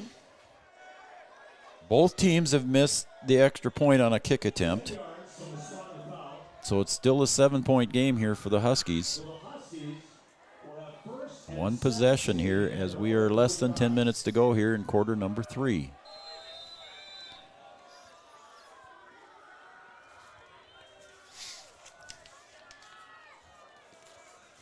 Two to the right, 1 to the left. Arnstein, and I heard a whistle. Yep, I did. Another pre-snap foul, Chris. I don't remember seeing this many My goodness. in a game here before. Is that another illegal procedure? Yes, it is. So the Huskies going to march it back 5 more yards. Oh, yeah, I tell you. My goodness. Don't forget Jim Dotson-Rod for North Dakota State Senate. Jim Dotson-Rod's running for Richland County District 25, North Dakota State Senate. He farms in the Wyndmere area, a graduate of NDSCS, a 4-year veteran of active duty. Legislator of the Year, received Legislative Vision Award, and served as Ag, Education, and Finance Tax Committees. Ad paid for by Dotson-Rod for Senate Committee. Here come the Huskies now, first down and about 22 yards. Arnstein's going to put it in the belly of Malk, but he's going to take it up straight ahead himself. Gets across the 50 and about to the original line of scrimmage, so a nice gain of about 12 yards there for Bo Arnstein on the keeper. Yeah, it didn't look like there was going to be much, but he was able to squirt through there and find a good gain. Yep, just about right up to the original line. So the Huskies now is going to be second. They're going to say 2nd and 11. 2nd and 10 for the Huskies.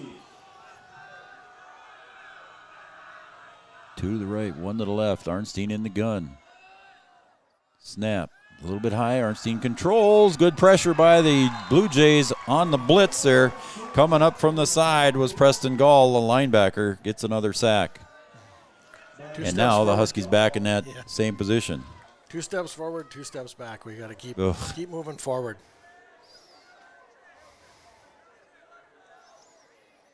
Third and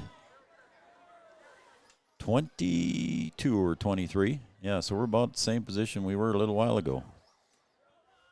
So a big play here needed for the Huskies. Try to get a chunk of this back at least to at least come back in and punt and pin the. Oh, and there's a snap. And was that procedure or is it offsides? It is procedure. So Huskies, my goodness, going backwards. In penalties, they've gotten about 25, 30 yards negative here on this series alone, Chris. Well, this is going to drive Coach Gilbertson crazy. Oh, my goodness. It's driving us crazy up here. Yeah, it is. Ball is signaled ready for play. And 3rd down in Fairmont.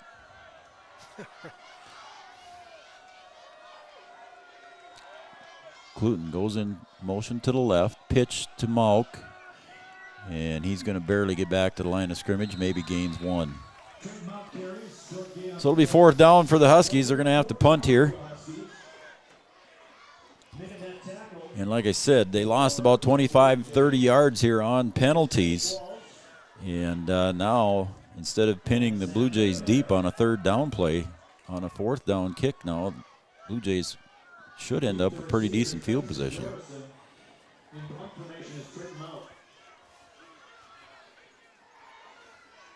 Malk bobbles the snap, and he's going to have to run it.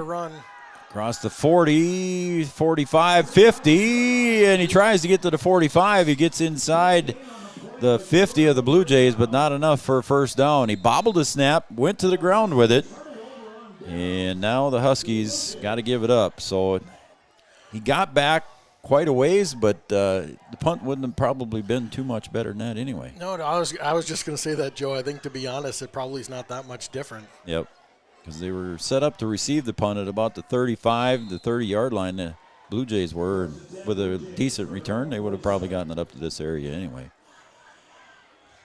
Hochhalter hands it off to Robertson.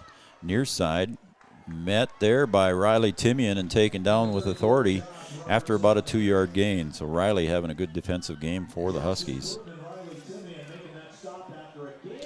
Riley had 6 tackles, 4 solo tackles, and 2 tackles for a loss last week against Horace. So Riley having a good week defensively last week for the Huskies in their win against Horace. Hochhalter with 3 to the right, 1 to the left. Robertson in the backfield. High snap, bobbles, picks it up, and a pass completed. I see a flag come in. Walters complete on the outside. Another flag out there. So we got 2 flags coming in, so we'll see what happens. We got a lot of Huskies go down in the backfield there. I think there's got to be something. Got to be. Something happened there. So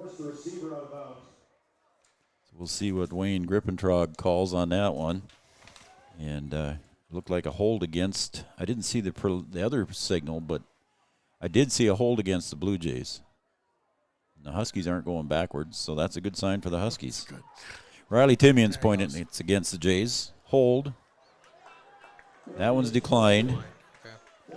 And a block in the back is taken. So there's your... So a block in the back was a penalty accepted by the Huskies, and it's going to go backwards here, and it'll be second down, and we'll see where they mark the ball.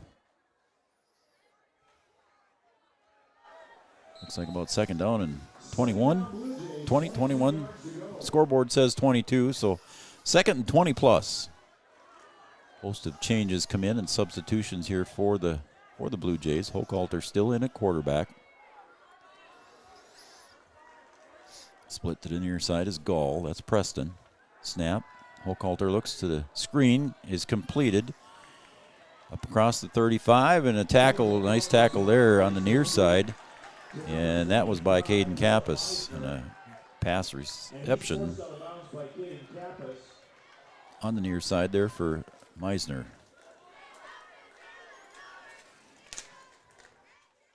So now it's third and about 18 here for the Blue Jays. So big defensive down here for the Huskies, Chris. We've had these, we've actually had good luck on these so far tonight. Yep, third and long here. See if the Huskies can prevent the Blue Jays from getting close to that first down. Again, pressure from the Huskies.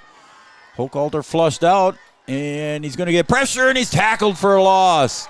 Over on about the 38-yard line. Good tackle on the far side there from the Huskies. Good pursuit, keeping Hochhalter and then pushing him out. And again, good pursuit on Hochhalter by the Huskies. Good pursuit, and it's hard. I'm trying to keep my eye on the ball, but there must be some pretty good coverage down the field as well if he's not able to get that ball out of there. Yeah, you're watching the camera screen, and I was trying to make the call, and I did not look downfield either, but there had to be good coverage down there by the Huskies. I would sure think so. The way he ain't afraid to throw the ball. Right, and he looked like he was ready to let one fly.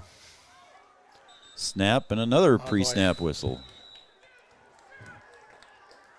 And I can hear some shouting from the Huskies sideline, so I don't know who it's going to be whistled against.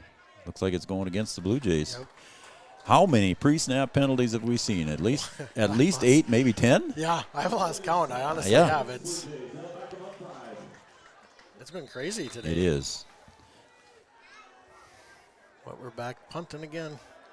4th and Brushvale now. Going the other way. Kick by Hochhalter is a nice kick. I don't think Caden Kappas saw it. Took a Husky bounce back to about the 37-yard line. It'll be Huskies 1st and 10 on their own. Well, they're going to mark it at the 38. Not a bad start. Again, Digital Guru can manage your network and audio video installations, whether you want a flat screen TV mounted in your living room or in your house. If you want the latest sound system installed at your place of business, give Digital Guru a call. Downtown Wahpeton, Digital Guru.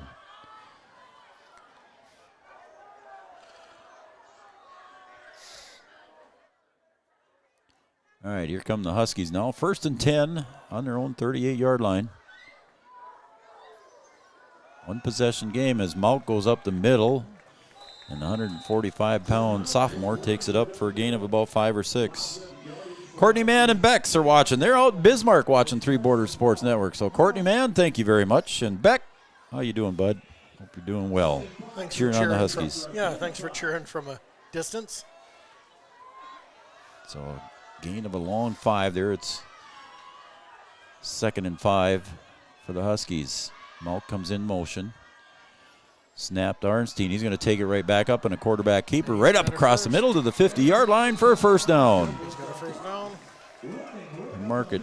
Looks like they're going to mark it just short of the 50. Nose of the ball should be right on the 50. It is. So first down for the Huskies.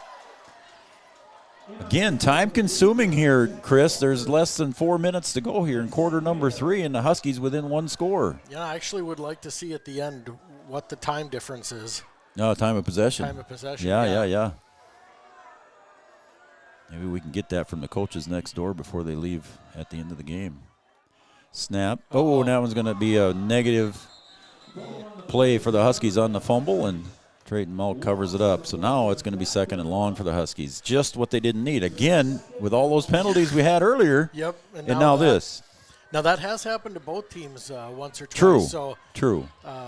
It's just unfortunate that we seem to gain and then we lose and gain and lose. So the Huskies need to get to the Blue Jay 40, and the ball is at the 42 of the Huskies right now, so 2nd and 18. Arnstein looking it over, 10 seconds on the play clock. Snap, looks to the right. Now right across the middle on a flare. There goes Malk across the 50 to the 47 of the Blue Jays, and it'll be 3rd down now and manageable. So nice little screen pass. They faked the flare out here to Kappas on the side, Chris, and everybody went after Caden Kappas, and he went right back to the middle to Malk. Nice play. Yeah, it was a good play. Yep, good setup by the Huskies on that one. Maybe we need to imagine that we're down at the end of the quarter again, like halftime. Put some urgency in there. Arnstein gets burnt in motion. Excuse me, that was Cluton. This time to Malk around the 50. The 45, he's got to get to the 40. He does! 35-30, 25-20. Down to the 15, tackled at the 12. Huskies first down inside the red zone on a nice carry by Trayton Malk. That's what we've been waiting for, is to see Trayton break one like that. He just danced along the sidelines. Awesome. Those kind of things ignite a crowd, too. It's it fun does. to watch. The homecoming crowd is excited as they know they're within one score of the Blue Jays, #1 team in the state of North Dakota. I said it a lot earlier, and I haven't said it much since. The Huskies threatening to tie it up. And it looks, correct me if I'm wrong, but it looked like Omar Martinez coming in on the offensive side for the Huskies. He is in the slot position. Malk came out after that long run. We got a timeout on the floor, and it's going to be a Carlson Family Insurance timeout, so we'll take a timeout as well. Carlson Family Insurance on 2nd Avenue, downtown Wahpeton. Stop and see Eric and the crew. Carlson Family, this timeout. Insurance is an important safety net for your family, your home, and your business. Carlson Family Insurance Agency is your local auto owner's insurance provider. At Carlson Family Insurance, they work for their clients, not the companies. Customer service and satisfaction is their #1 goal. Give Carlson Family Insurance a call for all of your personal, farm, business, and crop insurance needs. 701-672-6002 or at cfiagency.com. Carlson Family Insurance, your auto owner's insurance agent.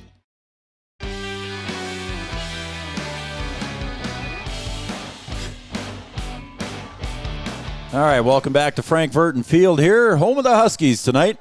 Taking on the Jamestown Blue Jays. We're late in the third quarter. A minute 29 remains. Huskies 1st and 10 here from about the 13-yard line, maybe the 12. Huskies looking to tie this one up here or take the lead if they go for a 2-point conversion, and they're successful. Malk comes in motion. There's a low snap for Arnstein. He's got to go forward. Gary's it up ahead, maybe for a gain of 1.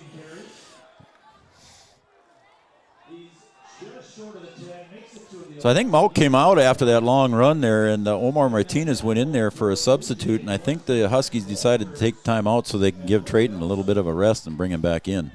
Yeah, that is my assumption. Totally assuming. 3 receivers to the left, 1 to the right. On the right side is Burnt. Here comes Kappas. Pitch to Malk. He'll reverse direction, goes back up forward inside the 10. Short of a first down. It'll be 3rd down for the Huskies. Technically, we could get a first down without getting a touchdown, so we can keep running like that. Yep.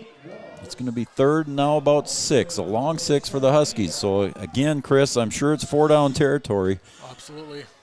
And this might be the last play into the wind for the Huskies. We'll see. Arnstein all alone in the backfield, and we got a whistle. I don't see a flag. Is it a timeout Another somewhere? Timeout. This time it's by the Blue Jays timeout. So we'll take a timeout as well. Again, on the Farmers Union Insurance scoreboard, the Huskies trail the Blue Jays 13-6. Back right after these messages. Thrivent and Will Ulick provides clarity for where you are today, confidence for where you go tomorrow. Thrivent combines financial expertise with purpose-based planning to help you with where you are today and where you want to be tomorrow. At Thrivent, Will Ulick can help you address a variety of complex subjects to meet your unique wealth management needs, from retirement planning to investment management and estate planning. Thrivent, what are you invested in? Thrive with purpose. Thrivent and Will Ulick supports all area sports teams and wishes them the It best. feels like you're at a bigger university. Right now I won't have any debt, and I might even gain a little extra money through scholarships. There's so many job opportunities. My name is Emily, and I'm here for my future.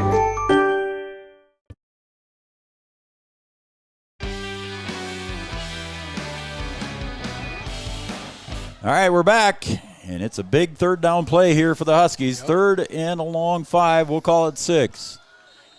From about the middle of the field, Huskies, 20 seconds remain here in the third quarter. Arnstein alone in the backfield, puts it into the belly of Malk. He'll go straight up and touchdown. Bo Arnstein from about the 8-yard line on the run. He put it in the belly of Malk, took it straight up the middle for the run. And the Huskies 1 point from tying this one. Looked like Coach was already calling for 2. Is he? Yep. I'm writing this down here so I don't forget it here. Arnstein with an 8-yard touchdown run, and the Huskies going to go for 2 to see if they can take the lead here. Trail 12-13.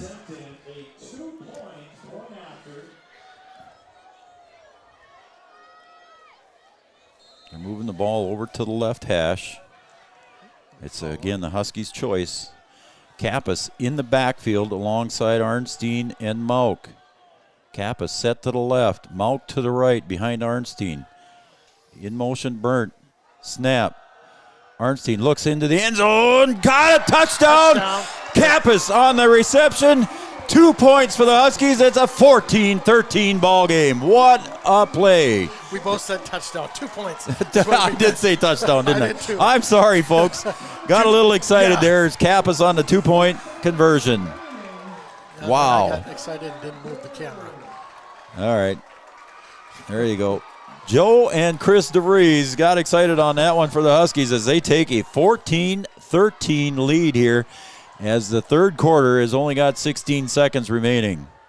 My goodness, it was a Caden set up on the left side of Arnstein. They faked the run to Mauk, and Caden come across the middle in the back of the end zone for the 2-point conversion. Right, and you get the speed of Mauk there, and then you've got the physicality of Caden, and it's you pick your poison. That's why the fake works so well. Who are you going to cover? Wow. And that sideline is pumped right now. It is, and the crowd is pumped. Yeah, and the crowd is too.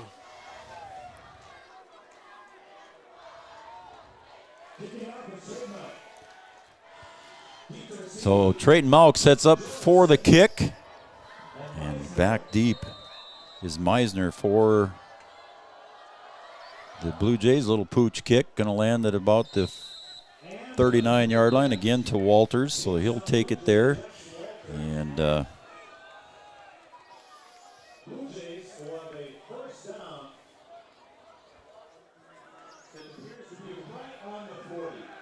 the ball is going to be right at the 40-yard line.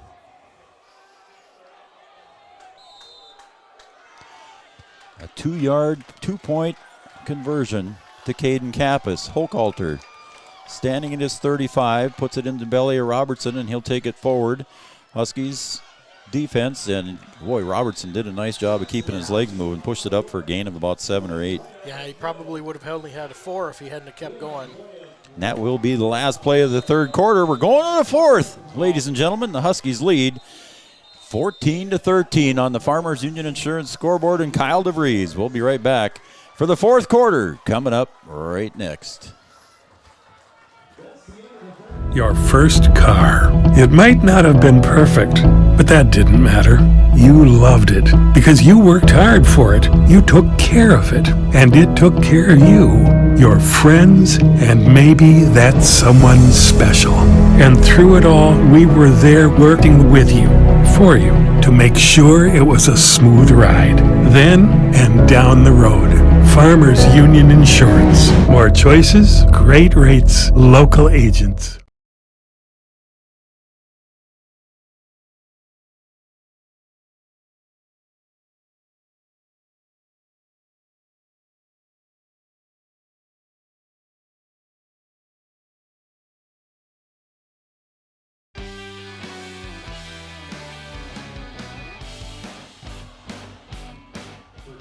All right, we're back here at Frank Burton Field. Joe Schreiner, Chris DeVries on the camera and doing some color commentating. It's 2nd and 3 for the Jays. Hochhalter high snap, bobbles it on the ground, and he's going to get slammed down at the 36-yard line. Trayden Malk in on the coverage, Caden Kappas on the coverage. They're going to mark it at the 39-yard line. So the high snap caused a lot of problems for the Jays, and now it's going to be 3rd and long. Huskies playing good football tonight. Playing good football both sides of the ball. They are. Very good to see. Hochhalter now on a 3rd and a long 10 here. We'll call it 3rd and 11. Nope, didn't go across the line. Hochhalter scrambles to the left. Pass goes up ahead. Caught by Jorison at the 50-yard line. He'll carry it up for a first down to about the 41-yard line of the Huskies. So a pass from Hochhalter to Jorison for the first down. Nice pass. Yeah, that's exactly what they needed. The first time they get a real big pass, I'd say it's probably the best time of the game for them. And they are on the Husky 43-yard line. Ball at about the 43-yard line of the Huskies. Hochhalter hands it off to Robertson. He's met there, but he spins away and gets up ahead for a nice gain. I think that was Landon Ralph that hit him in the backfield first. He spun away and got away from that one. It looks like Landon in there on the nose tackle position, isn't it? Looks like 70. Sorry, folks, can't read it. It's either him or 78 Logan Schwartz. I know Landon got some playing time in the Horace game as well, and there's a snap again, pre-snap penalty. That one's going to look like it's going against the Jays. That's got to be at least 10. Yeah. At least 10 pre-snap penalties. So coming out, is that Landon Ralph? Yes, it is. It was 70, so Landon Ralph was in there on that defensive play. Yep, it was 70. And I think Logan Schwartz went back in for him. So 78 in for 70, and those tough numbers to read. And here we go. It's 2nd and 8 for the Jays. Hochhalter set up deep. Everybody's looking to him for the call. Snap to the screen to the outside, and it's dropped. I don't think that was a lateral. It was a forward pass. Yeah, I was wondering that too, but yep. I think that was probably forward. Soup Campbell, yep. Soup Campbell was on the call there, and Soup was right on that one. Soup, if you weren't with us at the beginning of the game, go back on our YouTube channel later on after the game, was inducted into the North Dakota Officials Association Hall of Fame. So congratulations to Soup. Nice presentation for him. 3rd and long for the Jays. Huskies defense looking to hold. Hochhalter drops back, looks across the middle. Pressure. Now he's flushed out to the left. He'll look across back to the middle. Is it intercepted? Is it intercepted? Huskies say they got it. They do. Husky ball on the interception at the 20-yard line. Who came up with it? Was it? Look at this. Trayden Malk comes up with the interception. I got to show the sideline. That was. Yeah. That team is just pumped. They are jacked. Yep. No, that's all right, Chris. Show the sideline too. Trayden Malk comes away with the interception with 10:08 to go. It was a desperation toss there, and one of the cardinal rules, Chris, and you look at Brett Favre when he was playing for the Vikings, throwing it back across the body, and that's exactly what Hochhalter did, and he threw the interception. Good diving interception there by Trayden Malk. Here come the Huskies, 1st and 10 at their own 20. Kappas back to the left. Malk goes around the right side, gets up across. He's going to fight. Wow. He's getting close. I see a flag comes in late. Another flag, Chris. We'll see what the call is, but Malk is close to a first down. When it comes in late like that, it could be a face mask. Maybe. We'll see what they call. Watch the white hat. I don't even see. Where is Wayne? There he is. Yep. He just joined the club. 10:01 remain. Let's see what Wayne calls here as the white hat comes over to the center of the field. Dylan.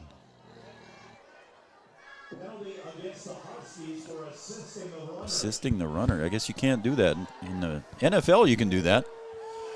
And the Huskies don't get away with it here. Crowd doesn't like the call. To the dismay of the crowd, right? Yeah. I don't know, boy. I tell you, that's Oof. unless they did something blatant, that's got to be a tough call to make because So it seems says first down and 5.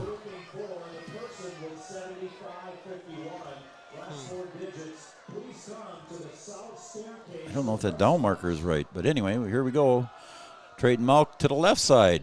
Gets up across the 30, and that'll be a first down regardless, so it doesn't matter. Oh, nope, he's short of the 30.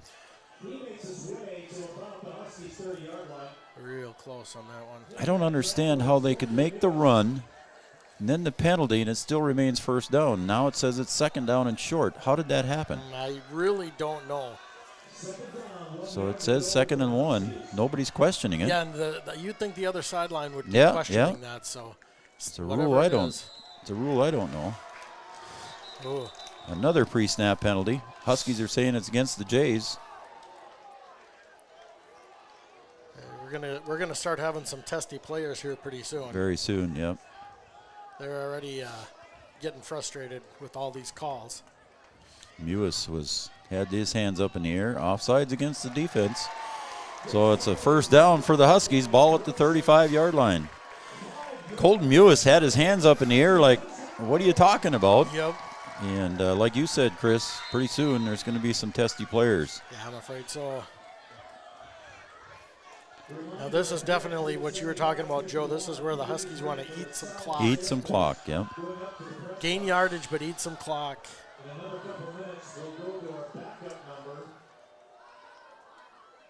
Arnstein takes a snap, looks to his right, rolls to his right.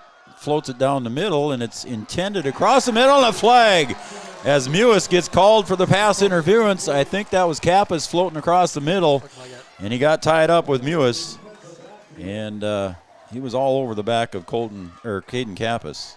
Colton Mewis got whistled.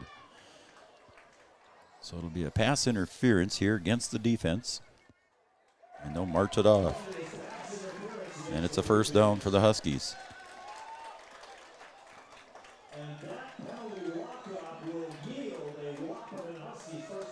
So first down for the Huskies.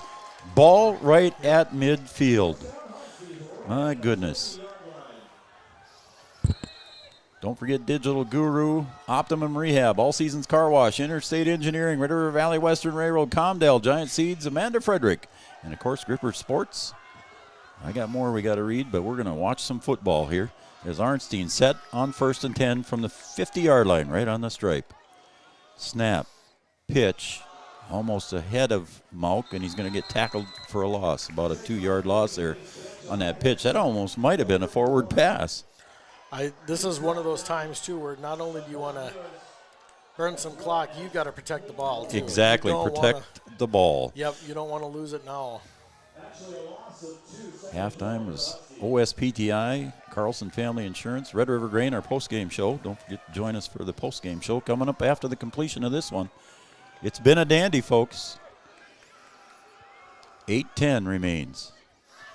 Ooh. Arnstein, little fake handoff. He's going to roll to his left. He's going to get through it. I see a flag back over there. Kappas pulls that one out of midair, and he's tackled from behind, but I think we're coming back anyway. Yeah. Kappas made a nice catch leaping up in the air for that one, but we're going to come back. It's going to go against the Huskies. Lots of penalties in this high school game. It is a hold by the Huskies.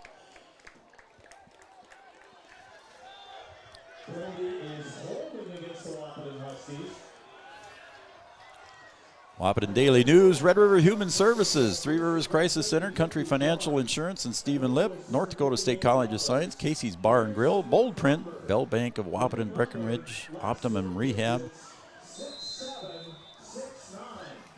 7:54 and counting. Second down and a long way for the Huskies.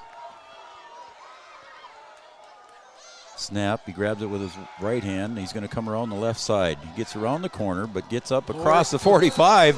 He butted heads there at the 40-yard line, but Arnstein does a nice job of carrying that forward as he ran into Preston Gall here, but he just ran him right over. He lowered his shoulder there to get a few did. more yards. Going to mark him out at the 45-yard lines. So it's second now, or excuse me, 3rd and 15. So the clock stops as he goes out of bounds. And with the Huskies with the lead, you'd like to see that clock continue running. Yeah, they need some more yardage here, though. They need a couple first downs. And the pass over the middle is complete to Mauk up near the 40, near a first down. We'll see where they mark it. Oh, they're marking him way back on that one. Whew. I don't know if he slid that far, but it's going to be about 2 yards short of a first down here. You got to get to the 40, and they're marking him at the 42. Check the replay. I think this might be, yeah. It's 4-down territory for sure. Yep. Here come the Huskies. 4th and a long 2. They got to get to the 40. Kappas in motion. Arnstein right back up the middle. Does he get it? He's going to be close. He's going to be close. Kappas says yes. And it looks like they're going to mark him just inside. Oh, my goodness, it's close. He's coming across here, and he's going to put his foot down right on the 40-yard line. So it's going to be a first down for the Huskies here. I mean, I'm standing right at the 41, and it is a first down for the Huskies. They're not even going to measure. I wouldn't, and I think Coach Nelson wants a measurement, but I don't think he's going to get it. Because you can see on the far side, Chris, the stick is just barely on the 40, and the ball is past the 40 on the 39-yard line. On the other side. Yep. It's an easy call. They're going to request a measurement, and it's going to be easily a first. I shouldn't say easily. About the length of the football is what I'm going to say. Yeah, it'll be a first down. We'll see what they say here when they bring the chains in. 6:57 to go. Unfortunately, it stops the clock. Yep. Once it's signaled ready for play, it's easily a first down by the length of the ball. Just what we said, Chris. Coach Nelson wanted the measurement, but we could see it from up here. And it was pretty good camera angle on it there, too. So, all right, another fresh set of downs for the Huskies on that big 4th down play, Chris, with less than 7 minutes to go. Yeah, getting that on a 4th down just shows you the electricity that the Huskies have right now. They're kind of willing things to go. Arnstein on the nice run, yeah. He fought for that one. We can see the side judge as he was walking in. He was on the 39-yard line side of the 40. Kappas comes in motion. Arnstein snap. He's going to roll to the right, looks downfield, not there. He's going to pull it down and run, gets back to the line of scrimmage. It'll be 2nd and 10. He was looking for Kappas downfield, but he was covered up pretty well down there on the other side by Jorison. Emung on the tackle. As we approach 6 minutes, we're going to be inside 6 minutes to go here. Huskies need to look at the play clock there too, Chris, and use as much time as they can here. But Yep, let it go down. They're ready to go here with 13 seconds remaining. We'll see what they do. Snap. Pulling it out of the belly, and Arnstein goes up, gets ahead, maybe gain of 3. He took the snap with about 7 seconds remaining, so he got it down there a ways. Be nice to see him hit about 5. Yeah. With the motion offense, they need to plan for that too while they're doing it. But if we were 4-down territory on the last set of downs, we're in 4-down territory now. We absolutely are. 3rd and a long 7, or we'll call it 8 for the Huskies. Mauk goes over to the right side. 4 receivers split out wide right. Pressure's snap. Coming. And again, another pre-snap penalty from the far side. And Bo doesn't look happy. Illegal procedure against the Huskies. Stops the clock with 5:06 to go.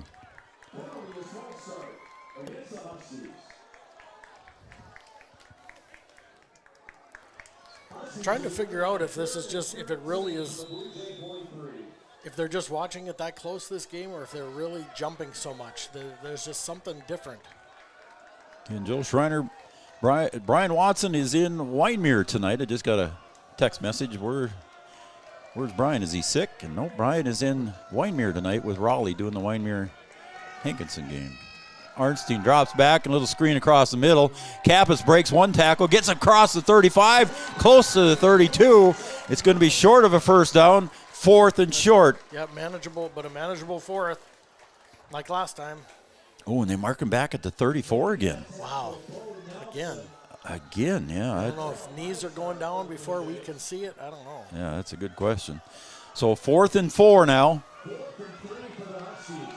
Again, a big 4th down play for the Huskies as we're approaching the 4-minute mark. And there's a snap.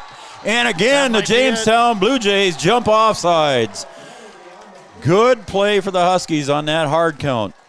Arnstein, nice job drawing off Colton Mewis. And it'll be a first down for the Huskies on the penalty. Wow. I believe both teams still have 3. Nope, it says 2 on the scoreboard for each. So how about this? I didn't write it down when the Huskies took possession, but there was about 8 or 9 minutes left, wasn't there? Yeah, they burned the clock just like we wanted them to. Again, if Jamestown folks are watching, sorry, we're a couple of homers. Yeah. They pay my bills, so that's why I got to be a homer, I guess. Trying to be as fair as I can, folks. Arnstein, snap. He's going to take it up, gets across the 30, maybe to the 29, gain of 1. Clock continues to wind. By the time the Huskies snap the next ball, it'll be close to 3 minutes remaining. Pretty soon you'd think that the Blue Jays and Coach Nelson will start calling timeouts. Yeah, they're going to have to pretty soon. Arnstein. We're not throwing the ball, so it's just going to burn up clock. Take your time. Yep. 20 seconds on the play clock. Arnstein gets Kappas in motion. Snap with about 13 seconds remaining. Malk around the outside. Breaks a couple tackles. Gets up close. Nice. It's going to be 3rd and short for the Huskies as he gets up near the 20-yard line. I will say the Blue Jays have been making some nice And now the Jamestown Blue Jays take a timeout. Chris, I'm sorry. No, I was just going to say they've had a couple of touchdown-saving tackles, so they're definitely not they're not giving in yet. Again, we've got 3 minutes, 11 seconds to go here in the 4th quarter. Huskies with the ball, driving, 3rd down and about a long 2 or 3, we'll call it. Brian Watson and Raleigh Lipp and Adam Schreiner out in Winemere doing the Warbirds and the Pirates tonight. And the last score I had from B-Dub on that one was 22-7 at halftime with the Warbirds leading. Do they know our score here? Yeah, I sent it to them.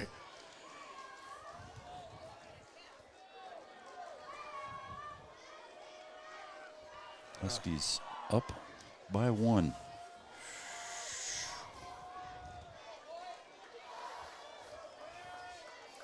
A.D. McCall is down there pacing. The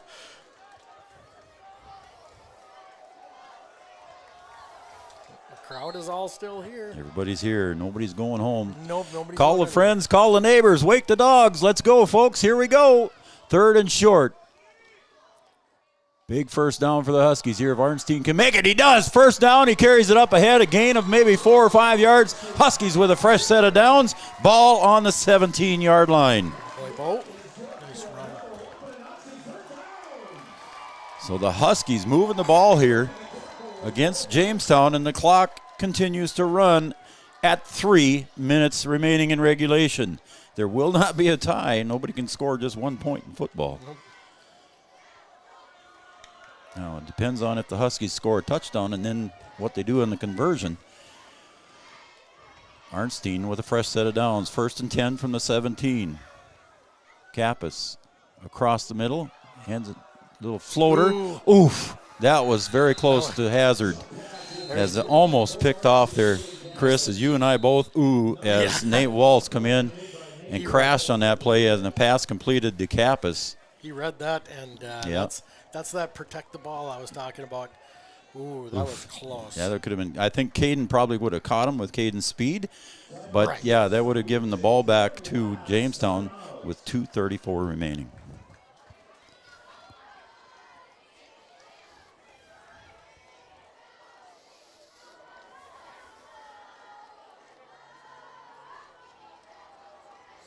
My family's down there. They were wondering how long they'd last out in the cold. My wife is not fond on cold games, but they're not going anywhere right now. Well, she brought you a treat at halftime. I said she could stay up here.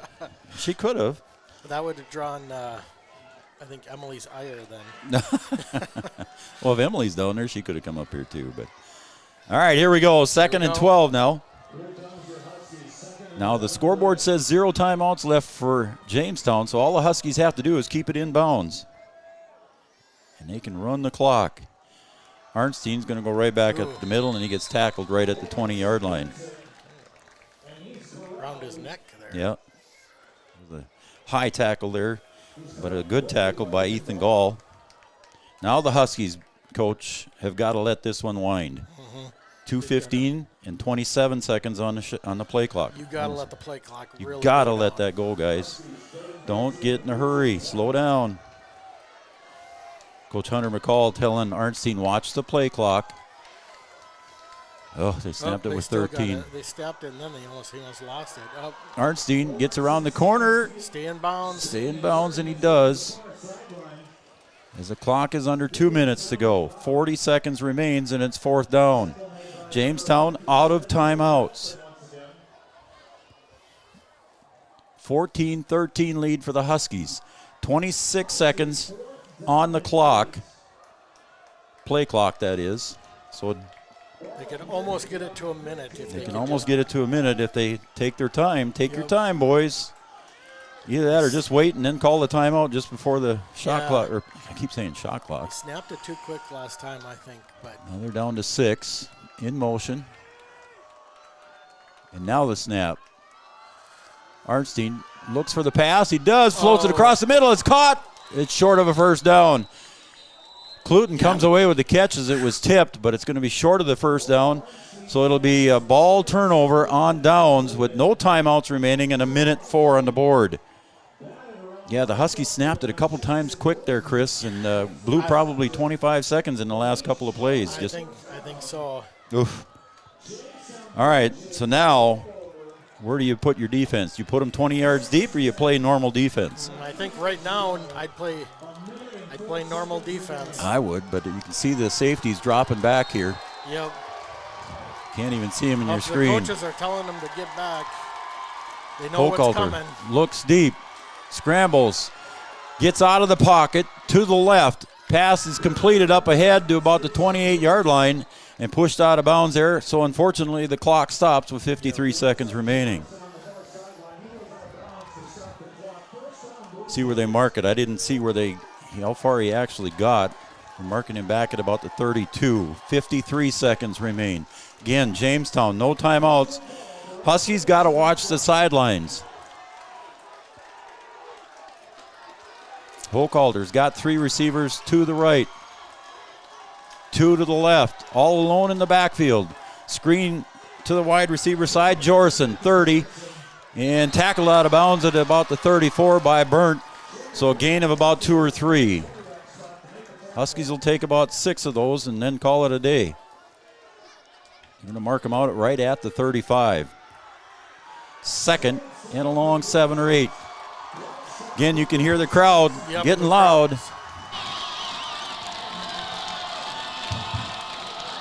Hochhalter set. 2 receivers right, 2 receivers left. Snap up high. Hochhalter brings it down across the middle, and it's complete. And it's completed on the near sideline. Burnt takes out the receiver, Preston Gall, at about the 37-yard line with 40 seconds remaining.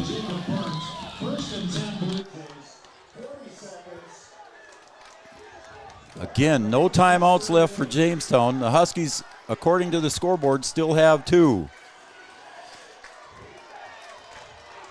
The pass across the middle got the Jamestown Blue Jays about 25 yards.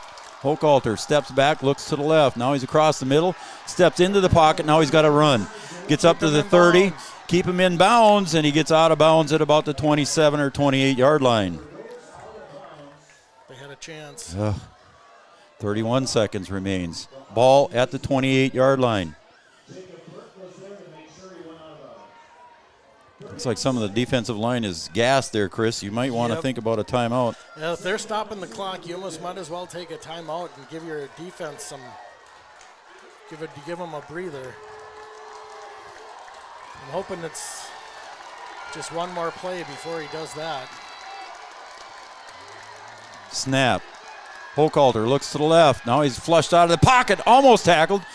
Pass completed to Walters at the 10, gets down to the 5, and it's a first down for the Jamestown Blue Jays at the 6-yard line. 19 seconds remains.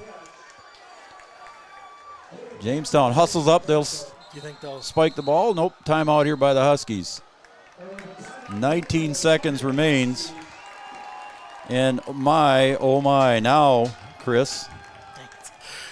We think back, Chris, and I probably shouldn't say it as an announcer guy, but the clock management by the Huskies on that last drive, snapping the ball with 13 seconds on the play clock, where would we be? They did that more than once. Yep. But it is what it is. And I suppose, we just maybe are not experienced enough in that. You want to keep the flow and you want to keep everything going with your team, so I shouldn't criticize, but and we had been moving the ball okay, and so I guess they were banking on some first downs, and we just didn't quite get it. Yep. So the Jays got the ball back with 1:04, I left believing, here in regulation. I would love to see a turnover right here. Here we go. First and goal for the Blue Jays at the 6-yard line of the Huskies. In the backfield, we got another timeout flag. Chris, what else is new? A pre-snap foul. Illegal procedure. Yep. That helps. Whew. I don't know about you, but my heart racing. I can't. So again, the Huskies looking for a defensive stop here. Ball now at the 11-yard line. 19 seconds remain. A sack here would be great for the Huskies. Hochhalter's going to roll to his left. Throws it into the end zone. Picked off in the end zone by the Huskies. Did he get it? Yes, he did. It's a touchback. Huskies are going to win this game. We got to see who caught that on the interception.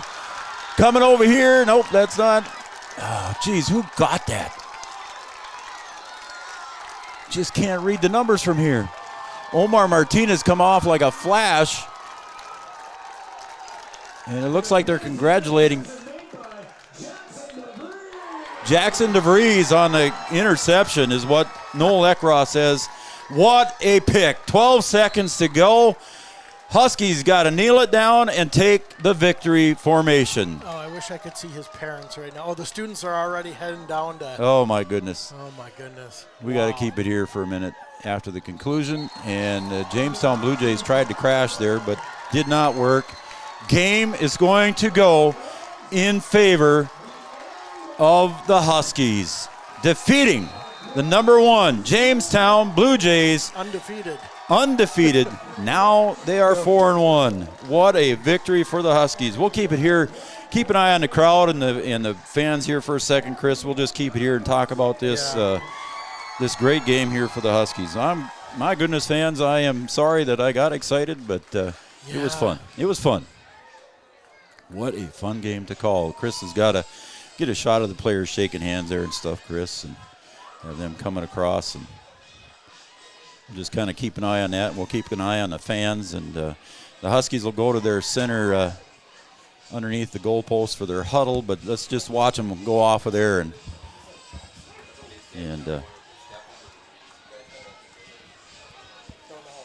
there go the Huskies in a great celebration they're going to have under their goalpost.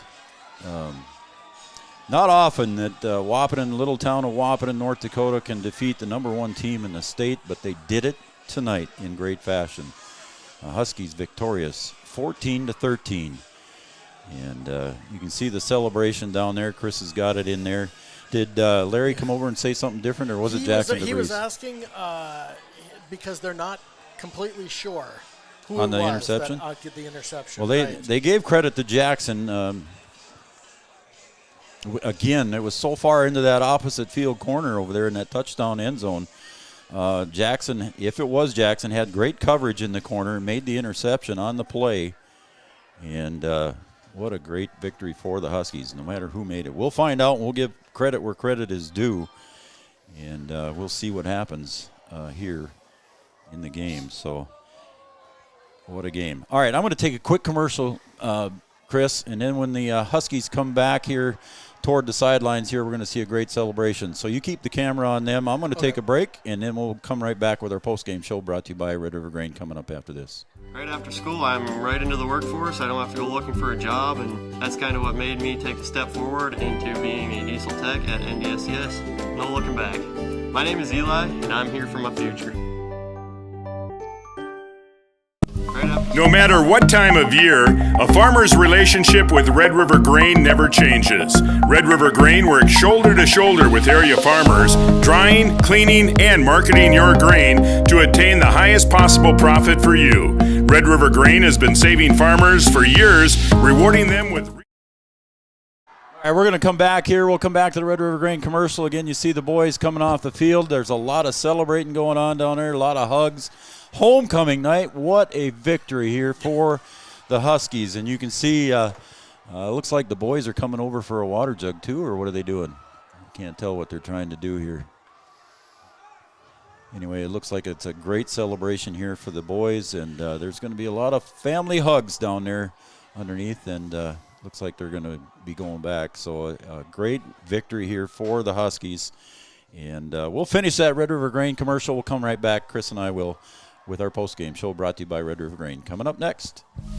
No matter what time of year, a farmer's relationship with Red River Grain never changes. Red River Grain works shoulder to shoulder with area farmers, drying, cleaning, and marketing your grain to attain the highest possible profit for you. Red River Grain has been saving farmers for years, rewarding them with reasonable prices on purchases and fair deals when they sell. Talk to Kelly or Brad about the many services they offer. Red River Grain in Breckenridge. Call 643-3738. Quality still matters. That's the difference. That's the Giants difference. Giants works directly with farmers to ensure you're receiving the best Giants seeds in every bag.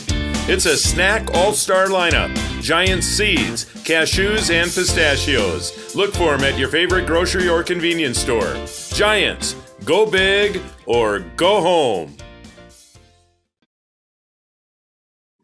Washing your car just got a whole lot cheaper.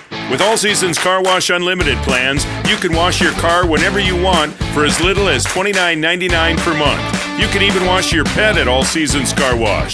So this winter, keep your vehicle and your pet clean with help from All Seasons Car Wash. Conveniently located at 1300 4th Avenue South, next to Tractor Supply Company in Wahpeton. To enroll in an unlimited car wash plan, please visit allseasonscw.com. Never in my life thought I would be through a tornado. It's devastation. I walked out in shock. Where do you start? Jared's name came up on my screen. He's our agent. And he said, we'll get you taken care of. For him to call at the exact moment that our life is being shattered. I couldn't ask for a better agent, for a better company in a disaster where you have no idea where to start. For service you can count on, call 866-COUNTRY and request a quote today.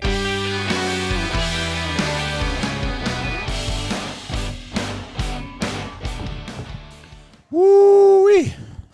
How's your pulse rate, buddy? Joe Schreiner, Chris DeVries, huh? It's still pretty high. Joe Schreiner, Chris DeVries.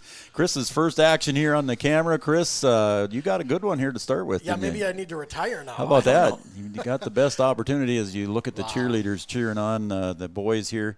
What a game. Welcome to our post-game show brought to you by Red River Grain. Check out their webpage at redrivergrain.com for the latest in ag marketing news and ag markets. Red River Grain, our post-game show. I see Hochhalter over on the other end of the end zone there. You don't have a shot of it. That's fine, but he's talking to his coaches over there, and I'm sure he's not very happy with his performance tonight, but Mr. Hochhalter did pretty well. Yeah, you know, he did. He had a couple of very timely passes that helped out his team. I'm sure he's very frustrated, especially with the couple of picks today that are pretty uncharacteristic for him. But you know, I just really want to give the Huskies a lot of credit. They just played a really gutsy performance. I guess if I can use that word, gutsy and heartfelt performance tonight for homecoming. And I think it just kind of felt that Never in my life thought I would be through a tornado. It's devastation. I walked out in shock. No. Okay, go ahead. No problem. I was just going to say it. It just kind of felt jazzed this week a little bit. There was just a little bit of a buzz, and it just didn't dampen the weather. Nothing stopped this crowd or the team, and I'm very happy, very proud of all of them. It was great. Coming off that nice win against Horace last week, and then coming home for homecoming, facing the #1 team in the state, Jamestown, and coming away with a 14-13 victory. The Geffreys are still going in the garage party tonight. Sure I think they're going to go a little late there, so the neighborhood might be a little rambunctious tonight for the Geffrey party and the crew in the neighborhood. I just live a few houses down from the Geffreys. So, all right, let's recap the scoring again at 8:37. Jorison on a 2-yard run. Sletto with the kick. 7-0 for Jamestown at the 8:37 mark of the first quarter. Second quarter, 3:51 mark. 13-0 lead for Jamestown as Hochhalter, a 2-yard pass to Walter, and the kick failed. That was then 40 seconds before the half, Wahpeton scores their first touchdown on a nice pass from Bo Arnstein to Caden Kappas, 23 yards, and the kick failed. It was 13-6. Halftime scored 13-6 in favor of Jamestown. We felt good about that, Chris, and we just said if Wahpeton can keep controlling the ball and have the defensive stops they needed, they've got a shot. Yeah, you know, when for someone like me, the score is that close, I get pretty nervous, and I always think, can we really, can we hold on? Can we hold on? They just did. They just did. Oh, there we go. They just did what they needed to do to keep going. Yeah. The defense made a lot of big stops, and a couple of fourth down conversions for us towards the end too. Oh boy, that was big. And then in the third quarter, Huskies scored on an 8-yard touchdown run by Bo Arnstein and a 2-yard, I said touchdown earlier too. I almost did it again. A 2-point conversion pass to Caden Kappas, a beautiful play as Caden come across the middle and Arnstein hit him for the 2-point conversion. Big conversion. Big conversion absolutely. Big conversion, the difference in the score there. Yep. You know, the big weapons just were out for Wahpeton today and tonight, and it showed, and we put together a great game all around.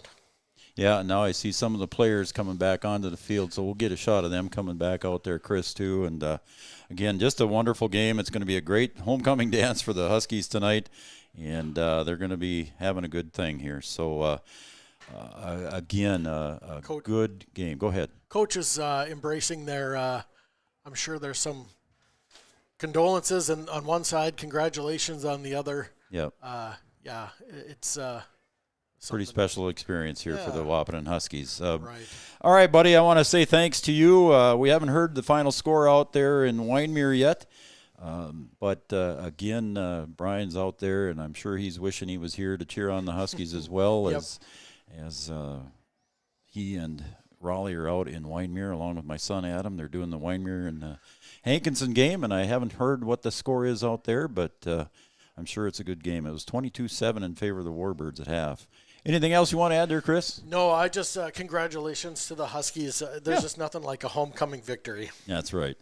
Well said. For Chris DeVries, Brian Watson, Raleigh Lipp, Adam Schreiner, I'm Joe Schreiner. Your Huskies win the homecoming game 14-13 here at Frank Burton Field. Good night, everybody.